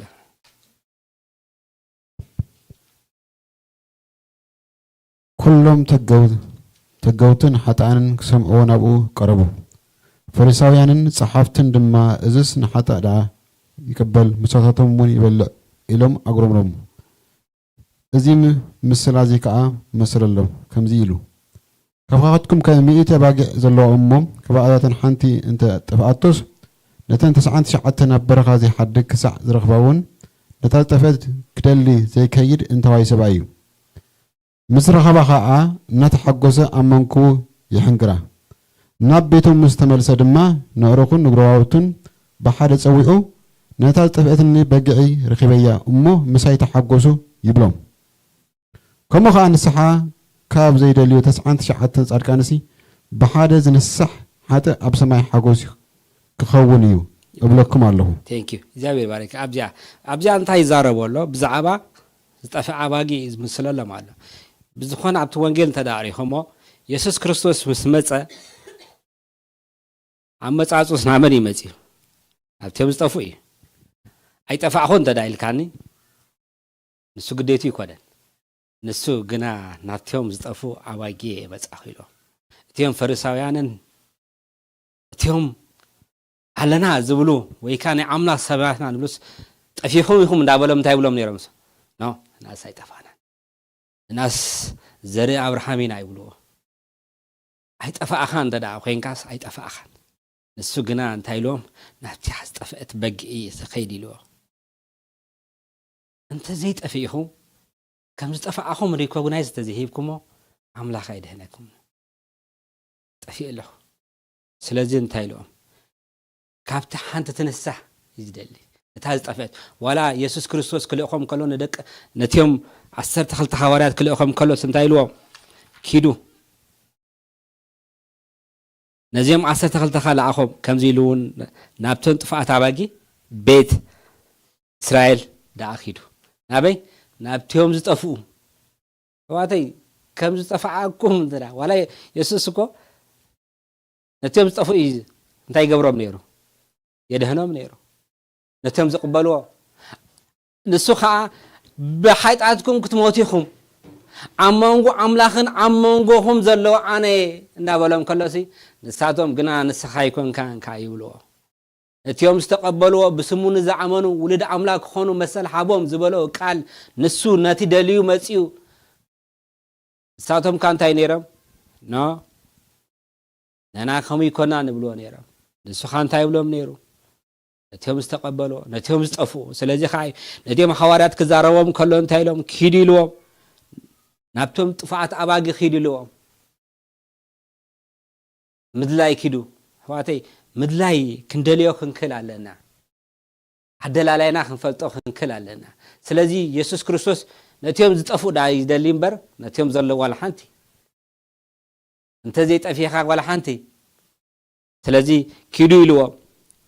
ስለዚ ካቲ ኢልዎም መን ኣሎ ካባኻትኩም ኢልዎም ካብ ትሚቲ ኣባጊ ዘለዋ እሞ ካባታተን ሓንቲ እንተጠፋኣቶ ነተን 99 ኣብ በረኻ ዘይሓድግ ክሳብ ምንታይ ክሳብ ዝረኽበዎ ነታ ዝጠፍአት ክደሊ ዘይከይድ እንተዋይ ሰባ እዩ መን ኣሎ እስኪ ሰባ የለ ነታ ሓንቲ ነይቲ ነታ ሓንቲ ነታ ዝጠፍአት ዋተይ ንሽተይ ነገር ትኩን ኣብ ቤትኩም ዝጠፍአት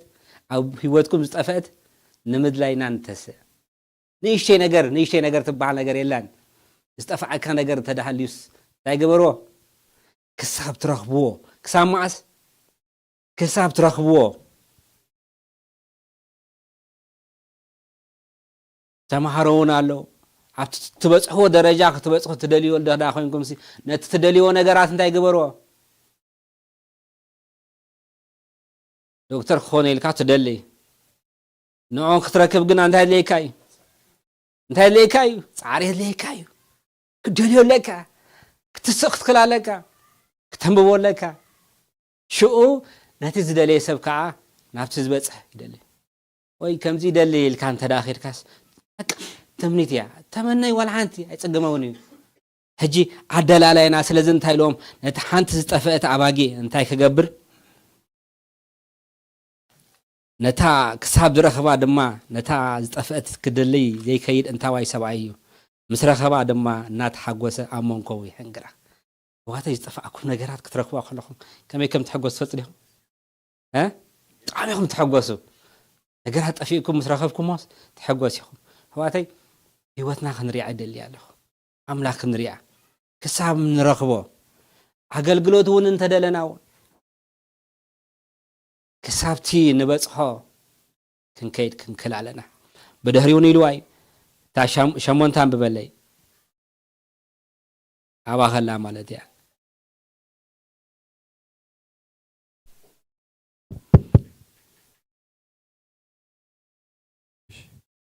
ወይስ አየነይቲ ሰበይቲ እያ 10 ድሪም ዘለዋ ሓንቲ ድሪም እንተ ጥፍኣታ መብራህቲ ዘይተበርህ ቤታውን ዘይትኮስትር ክሳዕ ትረኽባኻ ፀቢቓ ዘይትደሊ ምስ ረኸበታ ድማ እታ ዝጠፍአት ድሪመይ ረኺበያ እሞ ምሳይ ተሓጎሳ ኢላ ንዳኖታታን ንጎረባብታን ዝፅውዕን ከምኡ ድማ ብሓደ ዝነስሕ ሓጥእ ኣብ ቅድሚ መላእኽቲ ኣምላኽ ሓጎስ ይኸውን እዩ ብለኩም ኣለኹ ስለዚ ብዛዕባ እታ ሰበይቲ ካ ዝዛረባ ኣሎ እታ ሰበይቲ እንታይ ዝግበታ ወይ ሳይንስ ሰበይቲ እያ 10 ድሪም ዘለዋ ሓንቲ ድሪም ተጠፋዕታ ዘይትደልያ ሕዋተይ ሚቲ ክሳብ ዝጠፋእኩም ኣይትፀበይዎ ሓደ ግዜስ ብሙሉ ክሳብ ተወደቕ ትጠፍስ ኣይትፀበይዎ ሓንቲ ጠፊያትካስ እዚያስ ጠፊያት እንበልዎ እጅ ካልኩሌሽን ክትገብሮ ስለደለኹ እየ እንታይ ጠፊን ኣሎ ኣባይስ እንታይ ጠፊን ኢልኩም ካልኩሌሽን ግበሩ ይሁዳ ክሳብቲ መወዳታ ዘጥፈሲ ሰረቕ ነይሩ ምሽብ ሰረቕ ነይሩ ይኸ ሰረቕ ነይሩ ኣብ መወዳታ ግና ሂዝዎ ኸይዱ ክሳብ መወዳታ ኣይትፀበይዎ ስለዚ ኻዩ እታ ኢየሱስ ክርስቶስ ዝመጻላ መዓልቲ ትፈልጥዋን ኢኹም ዝብለና ሓንቲ ነገር ንእሽተይ ነገር ዝንዕካ መን ኣሎ ይብለና ሕዋተይ ኣደላላይናስ እንታይ እዩ ንኣምላኽ ንደልዮ ዘለና ኣደላለያ እንታይ እዩ ገሊኡ ኣባራት ኮይኑ ይደልዮ ሕብረት ይጸልዩ ማለት እዩ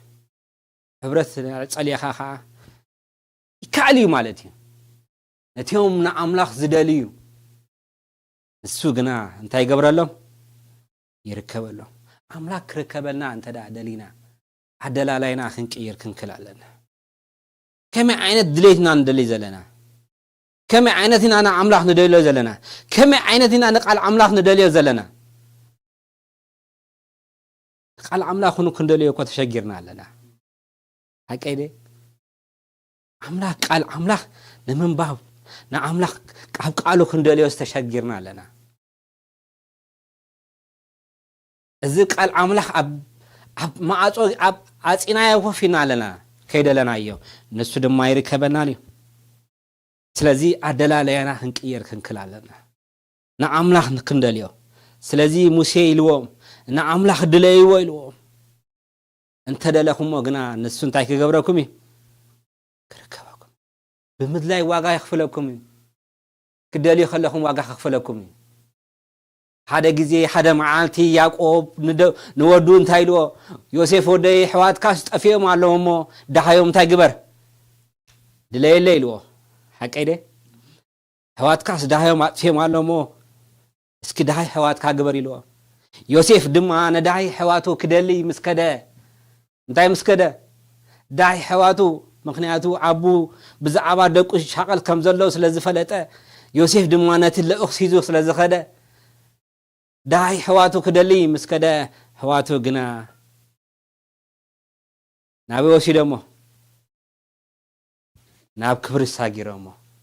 ناب كبركم ساغيرمو حقدي ناب كبري ما صغيما كدليو وقت كدو خلهم املاح دما ناب كبري كساغركم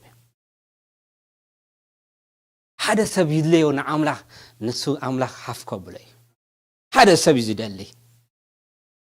حدا غزيون كمو خينو السيز بحال نداويت انتايلو داويت وداي بزعبا دهواتكا እቲ ኣወግ ዘለው ደቅ ሕዋትካስ እንታይ ግበሮም ደሃዮም ድለየለይ ኪድ ኢልዎ ዳዊት ድማ ክደሊ ይምስከደ ኣቤሽሻይ መፀኒሕዎ ጎልያድ ፀኒዎ ነቲ ዘለማመዶ ኣምላኽ ናይ መወዳእታ መፈፀምታ ከብፅሖ ስለዚ ክደሊ ይምስከደ ዳዊት ድማ ጎልያድ ዝበሃል ድማ ኣብ ቅድሚ ፀነ حواتي واقع في الوضع حاول دايلو يشو حاول ناشوي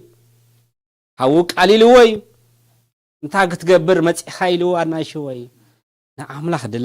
نعملاخ دليو حاوخا خنا شو كو انت فتنه نسخا غنا ناب كبرك حسغرك ምክንያቱ ተስተለማመድካዮ ምን ለመማድ እትን ለማመዳው ምን ለመማድ ንሱ ናብ ክብሪ ደሰጋገር እዩ ስለዚህ ሓው ዳዊት ብምጽኡስ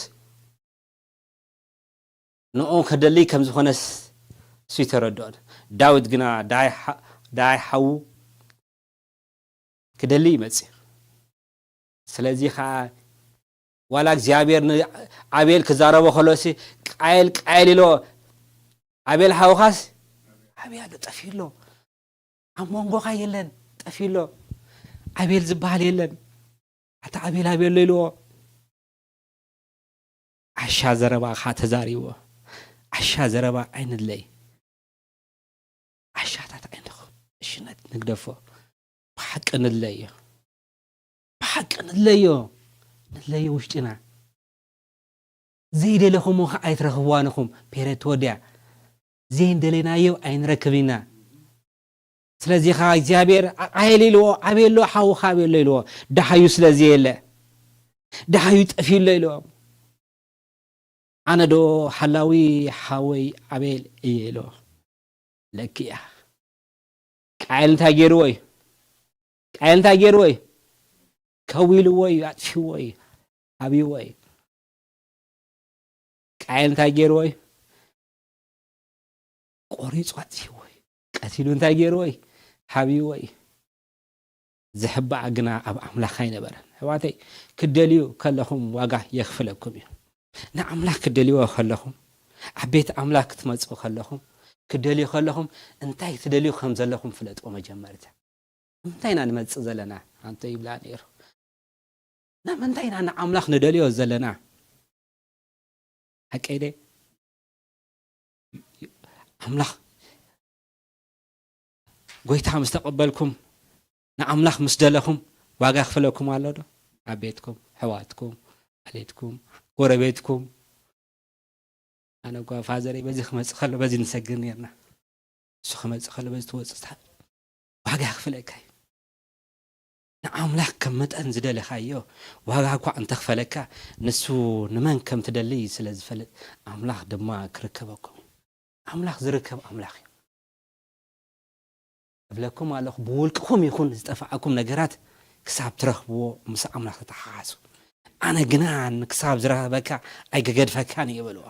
ያዕቆብ ክንታይ ኢልዎ ያዕቆብ ድማ ምስ ኣምላኽ ተቃለሰ ይብለና ምሽ ኣነ ክሳብ ዘይባረካን ኣይገድፈካን ኢልዎ ክሳብ ማስ አይ ሓድገካኒ በቃ ደሓስኩሞ ነገራት ሓዝ ሕድግ ኣይተብልዎ ኣይነብሎ ንሓዞ ክሳብ ማዓስ ክሳብ ንጭብጦ ስለዚህ ኣታ ዝጠፍዓታ ክሳብ ታይላቶ ክሳብ ትረኽባ ክሳብ ዘይረኸብካ ያደለዮ ሎሚ መጺኻ ለኻ ኣይተለወጥካን ጽባ ትመጽእ ኣይተለወጥካ ጽባ ይመጽእ ኣይተለወጥኩን ድሕሪ ጽባ ይመጽእ ኣይተለወጥኩን ድሕሪ ክመጽእ ኣይተለወጥኩን ድሕሪ ክመጽእ ክለወጥ ኣሞዳታ ኣነ ግና ንኣኻይ ክስብ ኣነ ግና ንኣኻይ ዝደሊ ኣነ ክሳብ ዘይረኽበኳ እንታይ ገብርኔ ኣይ ዓርፍኔ ኣብ ቤተይ ክሳብ ዘይነገስካ ኣብ ደቀይ ክሳብ ክብሪ ዘይረኣኹ ኣነ ኣይገድፈካን ይበልዎ ኣተሓዛና ንቀይር ከምታ ዝበልኩም ኣነ ንስኻትኩም ኣተሓዛና ኣምላኽ ይርየሎ ሕዞ ንገርፎ በቃ ኣደላያና ፈልጠዩ ከርክበለ ንብል ቃል ኣምላኽ ከርክበለ ንብል በቃ ኣደላላይናስ ታሽም እዩ ዘሎ ሕዋተይ ኣደላላይኹም ቀይሩ ስለዚህ ኻይ ድለይኒ ክትረኽቡኒ ኢኹም ዝበለ ክፈተኩም እዩ ዝበለ ለምኑ ክወሃበኩም እዩ ዝበለ ተመኒኹም በትምኒትኩም ክትከዲኹም ትምኒት ዋጋ ይኽፍለኩም እዩ ከምታ ዝበልክኹም ትምኒት በቲ ሓደ በኩል ሓይጣት እዩ ዝብሎ እሱ ይኮንኩ ዝብሎ ምሽ ሓደ ግዜ ጽቡቕ ተዛረብ ለካ ጽቡቕ ተዛረብ ትብል ዲኻ ምሽ ነቲ ትዛረቦ ነገራት ድለዮ ምዝራት ጥራይ ይኮነ ድለዮ ምዕዛዝ እንተዳ ዋጋ ምዕዛዝ ክንደልያ ክንከለና ምዕዛዝ እንተ ጠፊያስ እንታይ ግብራ ኣለና ክንደልያ ኣለና ፍቕሪ እንተ ጠፊያ እንታይ ክንገብራ ኣለና ኣብያላ ታ ፍቕሪ ስለምንታይ ጠፊያ መን ጥፊዋ ብኸመይ ጠፊያ ሽኡ ምስ ረኸብካያ ድማ ሓጎስ ይኸውን ሳምታይምስ ዝፈረሰካ ዝጠፋእካ ነገራት ከምታ ዝበልክኹም ምስ ረኸብካያ ከም ትሕጎስ ዓቤትና ዝጠፍእ ነገራት ኣይንደቅሰሉ ኣይንደቅስ በቃ ኣይንደቅስ ክሳብ ዘይረኸብናያ ኣይንደቅስ ስለዚ ኻ ኣምላኽ ናይ ፕሪንሲፕል ኣምላኽ በቃ ኣብ እስቄል 34:16 ኢሎም ዝጠፍእ ዝድቅ ኣምላኽ ዝጠፍአት ክደሊ ዝተባረረት ክመልስ እዩ ተሰበረት ክዝንን ዝሓመቐትካ ክጸንዕ ነቲ ዝሰብሐት ድማ ዝበርተት ግና ከጠፍእ ኢሉ ኣምላኽ ኢየሱስ ዝመፀ ዝጠፍአት ክደሊ ዋተይ ኣምላኽ ናይ ፍቃድ ኣምላኽ እዩ ዋላ ከምቲ ዝበልኩም ሲ ኣነስ ናብቶም ዝጠፍኡ እየ ዝኸድ ክኢልዎም ገሊኦም ምሽ ስኻመን ኢኻ ይብልዎ ነይሮም ኦኬ ይረትዑም ኣይጠፋዕናን ባርያውታ ይኮንና ንብልዎ ነና ደቀ ብርሃም ኢና ብልዎ ኦኬ ዘይጠፋዕኹም ከዓ እንታይ ነቲዮም ዝጠፍእዎ ነቲዮም ዝደልይዎ ነቲዮም ዝተቐበልዎ ንሱ ግና ውልድ ኣምላኽ ክኾኑ መሰል ሃቦም ስለዚ ኻ ኣብ መንጎ ኣምላኽን ኣብ መንጎ ናን እሱ እንታይ ይኾነልና መተዓረቂ ዝኾነልና ስለዚ ብኢየሱስ ኮይና እንታይ ንገብር ንዓቱ ንወፅእ ስለዚ ኻ መገድን ሓቅን ህይወትን ኣነ ኢልዎ እቲ በዓይ ዝዓቱ ንሱ መገድን ሓቅን ህይወትን ኢልዎም መጋረጃ ኣነ ኢልዎም ኣብ መንጎ ኣምላኽን ኣብ መንጎ ወይን እንታይ ዘሎ ኣነ ኢልዎ ብሪጅ ኣነ ኢልዎ ስለዚ ድለይኒ ክትረኽቡኒ ኢኹም ኢልዎም ዋተይ ዜረ ከርግፃ ዝደሊ ነገራት እንተዳ ሓልዩስ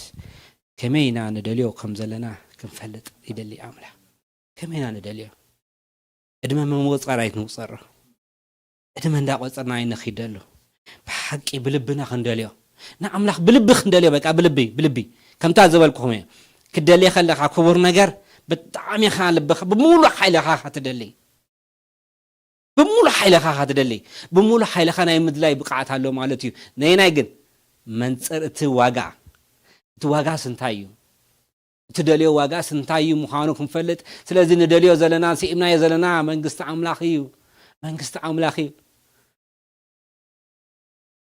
نعملاخ بك بمولو نليو نعملاخ دما نتها تدليو نفسي نتها زمأت نفسي انتي كجبرايو سلازي عملاخ قربا خلوس انتي جبرو دليو عملاخ قربا بايزوي عملاخ تدلي زركبي سيلو يركبني عملاخ تدلي خاي ترخوا عملاخ انت زي دلي خاي كم تازبلك خونكم انت زي دلي خا يتركبنا خا مجمرتها خدلي عليك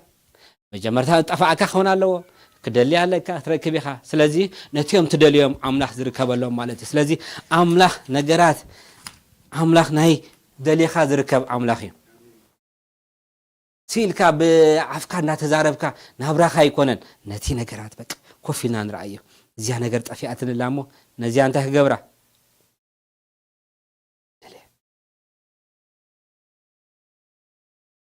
هاوري قالوا لا يبلني كل جزء ما تخلاسي مصحف قدسن طراز نسكا مش خمس تبلنا يرجع جيجن في خيال خا يبلني ريو جمرتها طراز مصحف قدس كم زي لي زخيد تعز ما مصحف جيجنا ريك الله خوت في خيال خا يا غداي يبلني جيجن ذكر كون نغرات سيو طف انا نغرات بزخ الله مبالي ብዙ ነገር ጠፊናለሁ ብዙ ነገር ጠፊናለሁ በውልቅናውን ጠፊናለሁ በቤትናውን ጠፋና ነገር አለው አብደቅናውን ጠፋና ነገር አለው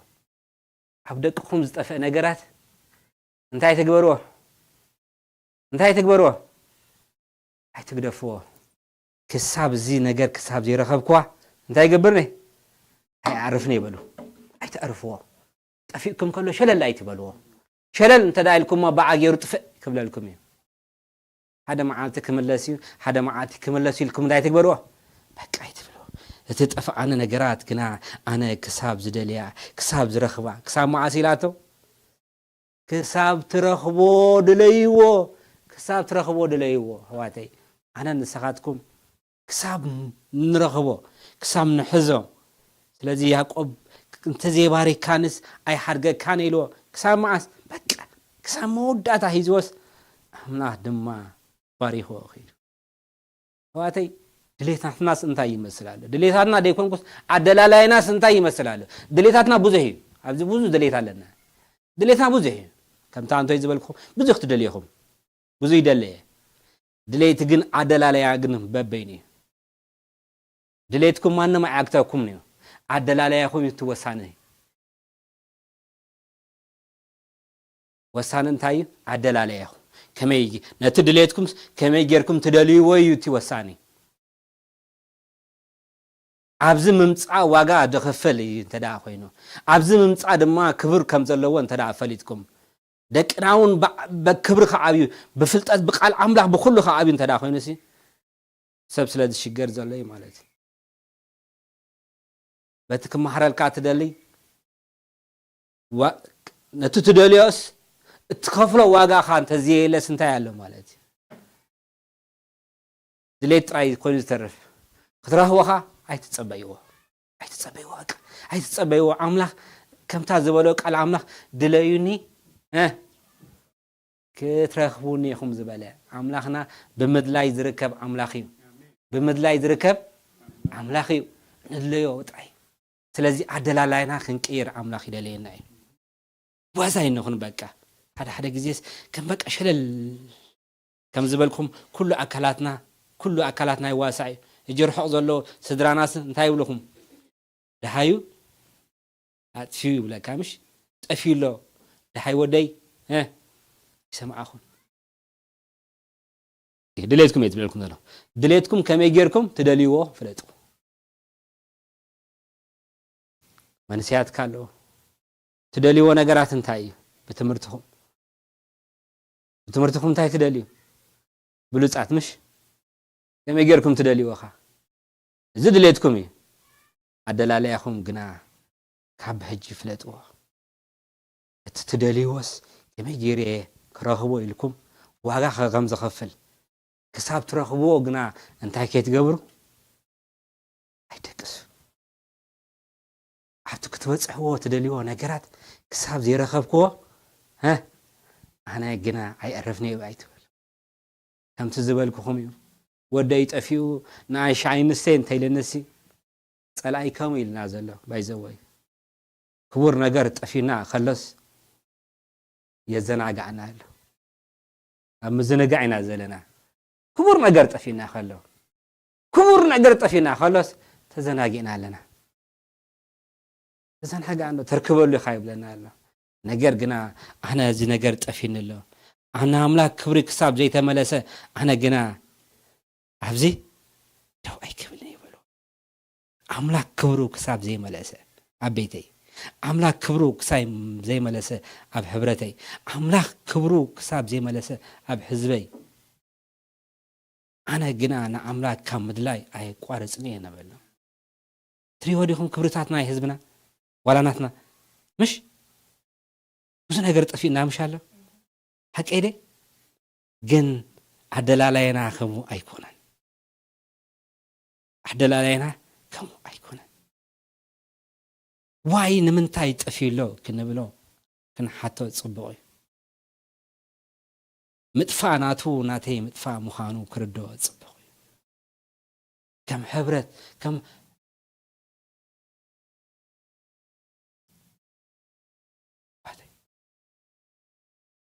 حبرتون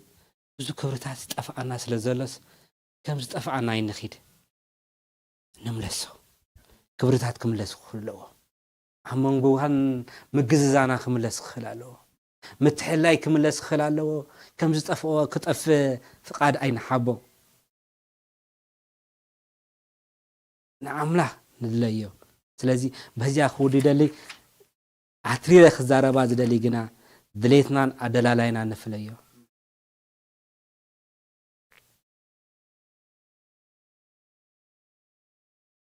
واغا نخفلل واغا يخفلكم يلكم الله كدلي خلق انت هدليكايو واغا يخفلكايو تدليو كم تزبلكم يو كيدي لو تلايخو يسوسونكو كدلي مسمل انت اخفيل وي انت اخفيل وي واغا اخفيل وي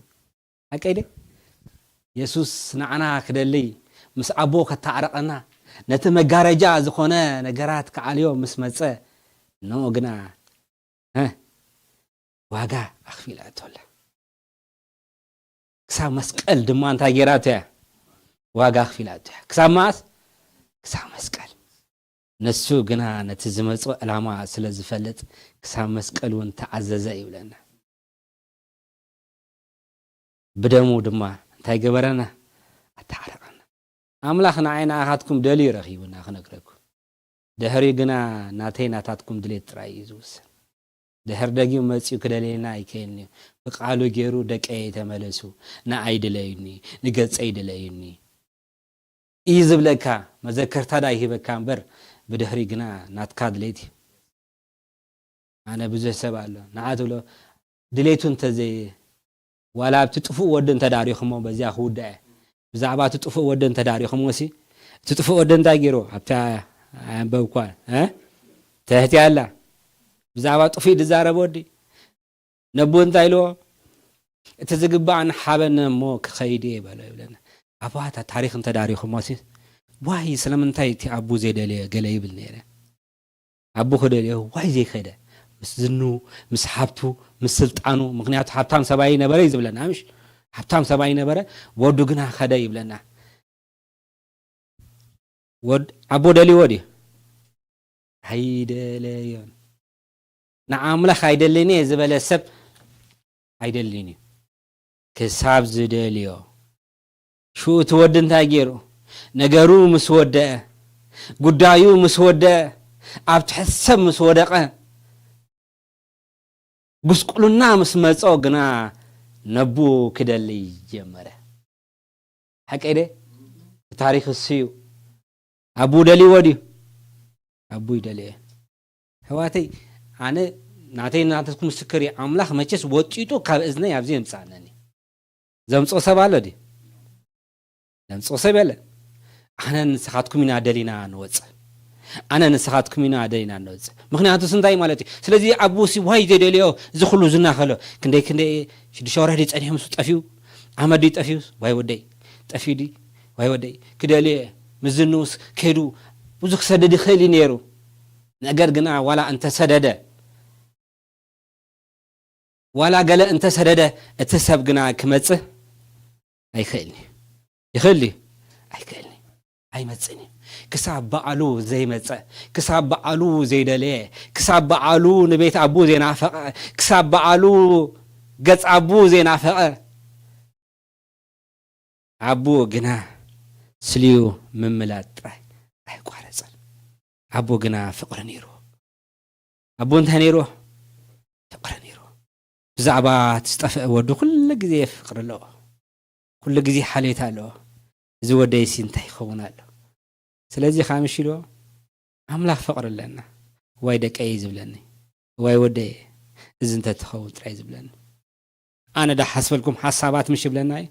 تعنا إذا حسب لكم حسابات كوزيك يودي بلن أنا جنا نتي أملاك ده حسب لي حساب تمليسه نقول مدلين تندمت إس أجنا ودي أنا ونكو سوي زدلي أنا ونكو نسوي ناتي تمنيتي زي ناتي حسابي أبا خازلني دليتي زي 3 ساعات كوزلكم إليكم يا بايزو ودي سلازي أملاح عدل علينا نفلتو تمتاز بالكم تطفو ودي عبو أيدليه دلي ودي أيدليه عبو أيدليون نسو بعلو قناع نعملاح كدلي تمتسي شو انتايلو نابلبو مستملسة دماء عبيت أبو انتاي كم زلو مسترد دماء شو نبوي دا خدوي عبيت أبوي دماء ولا ولدكو أنت خزي خونكو كم تيم حدا باروت خون بك نبيت أبوي خيدي أبوي قنا أنتاي كقبرنني أي كحفرنني تو هذا سراتنيا كقبرنني مسفلة قنا عواتري ويهم قراب بوريو حليتا بوريو كابرو كله عبود ما حقو سيبلنا سلازي خا بتحانت تنسا أب سماين تعالى يبلنا حقو سالو سلازي خايو مدلاي زدليو سبات عملا خاين دلينا مش بلو أبزا ساعات عملا خيلن تداي لكاس انتاي تبلو كسب أملاك كم زلون تدرر ديوسي مكرا إسقبوي له بدهري لك نسي زليني شو لازم جزكم ملسو جز عن ملس جز عيد ملس أملاك نمدلاي نملس نتستفعكم كبرتات نملس تأفينا له أنا تأفينا له أنا تأفينا له تأفينا له سلازي نتتأفعنا كندلي أملاخ يدليناي سلازي بزي خودي دليتاتنا عدلالاينا كنفلي أملاخ يدليناي أملاخ أموني أملاخ صادقي سلازي كمين دلي كمين تاشم نقبر سلازي داوي 34 تايلو نتيم زفرهو قالك يقول لهم يمو أتم قدسان نجزابير فرحوه خراخور أنا بس يتأمين نجزابير زدالي قنا سناي زبلة كتو هي قود لومني سلازين تايلوم نتيوم كراخور أنا بس يسألو يتأمين خايم حيالات زبلو تأميلو ساعات علو مالتيو نجر قنا تايلو واو زد نجزابير زدالي قنا نعملاخ زداليو نعملاخ حرر زبلو سبات قنا سناي زبلة كتو هي قود لومني لوم هواتي نعملاخ بمدلايكم كل جزء سناي كون لكم يو سناينا بقالاتنا يكونن كمتن دليتنا يو عدلالينا يو سناي يكون الكاتب بحال مش انت ما هاتي سناي يكون لكم بقالكم اي تخيدو كما يكتدلي وي سلازي انتاي لو نتيوم እግዚአብሔር ዝደልዩ كل جزء انتاي بلو كل جزء عبيتهم سناي يقودني عبيتهم سحاق يقودني عبيتهم عرفتي أيقودني عبيتهم عللتا أيقودني عبيتهم أبي وتهم تعنا أيقودني نمن نتهم نكزابير زدليو عبيتنا عللتا من تان كبزه نعم لاخ ندليو سلازن تايلوم أنا بس يتأميون يتأقون لهم أتم حواتي سلازي كرا أنا بس كويس إنه يتأمين لهم زيم حيالات زبالو نعملاخ زدليو ساعات هذا معالت انتي قبريم يسأنو تمال زين أريخم يخم أبجامش هكذا ريوال لهم كساب هجلو قربوا دي خيلو سباتيهم هكذا قليل يكونن مالتي جن ديجبت كونن لهم سن قليل يكونن سلازن تايلوهم اتيوم نعملاخ زدليو جنا نساتهم تاي قبرونيم نجزابير زدلي زبلو عم مزمور 34 كتنبو سلازي نجزابير زدلي قنا سناي زبله كتو يقول لهم نيلو سناي من تان كيقول لنا سحق من تان كيقول لنا عللتا من تان كيقول لنا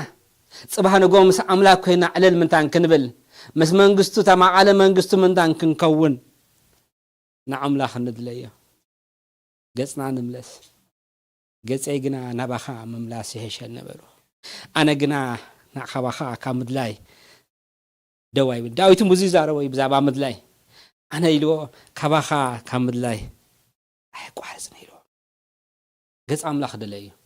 قال أملاخ دلائي كبر أملاخ دلائي شو عبيتكم سناي كوني ندهلا معكم تقديهم ندهلا معكم خيدي سحق ميلو بيتي نبلو نعملاخ زدليه سلازي بزخن كيدي دلي عينو زابير يباركم نصلي نشي كنودينا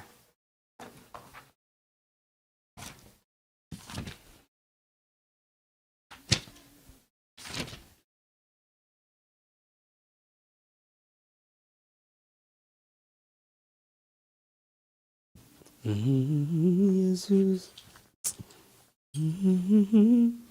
سكنيش تكن صلينا I know هواتي ولا قولوسي 3:1 تايلو دغيم سي مس كريستوس تنسيخم انت دا كوينكم سي انتايلوم دغيم كوا مس كريستوس تنسيخم انت دا كوينكم سي نتي كريستوس ابيمان املاح تقميطو زلو نتي ابلا على زلو انتاي غبرو دليو دغيم نعملاخ سبات انت دا كوينكم دغيم نعملاخ انت دا تقبلكم دغيم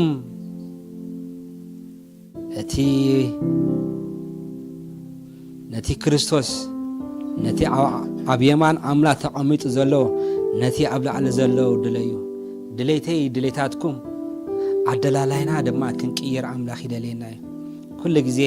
ድሌተይ ግና ንዓኻ ምዃን ሕሸን ንበሎ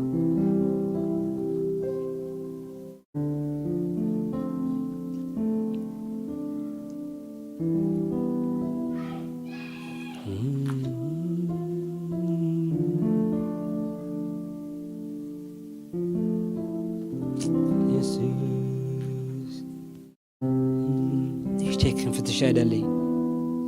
ኩሉ ግዜ ኣሰላስልዎ ኣነስ ከመይ ገይረ ዝደለየካ በልዎ ንስኹም ኣምላኩም ፈልጥ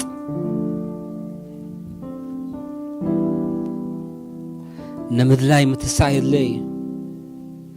ንምድላይ ድማ ፃዕሪ የድለይ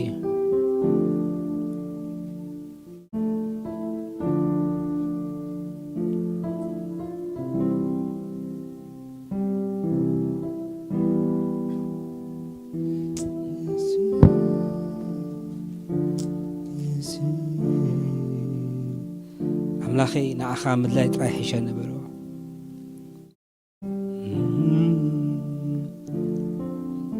ካብ ምድላይኻ ኣይቋርፅን የበልዎ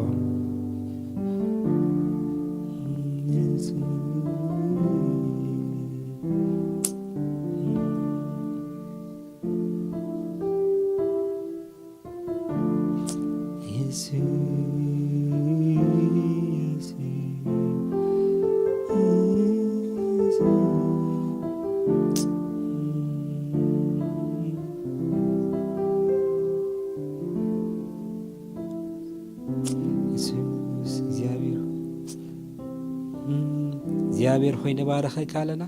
ንስኻ ኣብ ልዕል ኩሉ ጻድቕ ስለ ዝኾንካ ተባረኽ ሕጂ እውን ንዓኻ ኣደላላይና ክንቅይር ኣቦ ብድሌትና ዘይኮናስ ከመይ ጌርና ክንደልየካ ከም ዝግባእካ ነጊርካና ኢኻ እሞ ኣቦ ብስም ኢየሱስ ክርስቶስ ሽም ነፍሲ ወከፍ ሰብ ውሽጡ ምልዓል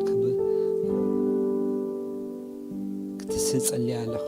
ኣቦ ንዓኻ ክንደሊ ንገጽካ ክንደሊ ንቓልካ ክንደሊ ነቲ ስኻ ዘቐምካዮ ሕብረት ክንደሊ ኣቦ ኩሉ ግዜ ምድላይ ንዓኻ ኾነና ስኻ ክድግፈና ይጸሊ መዓልትና ንስኻ ለፎ ብሽም ኢየሱስ ኣሜን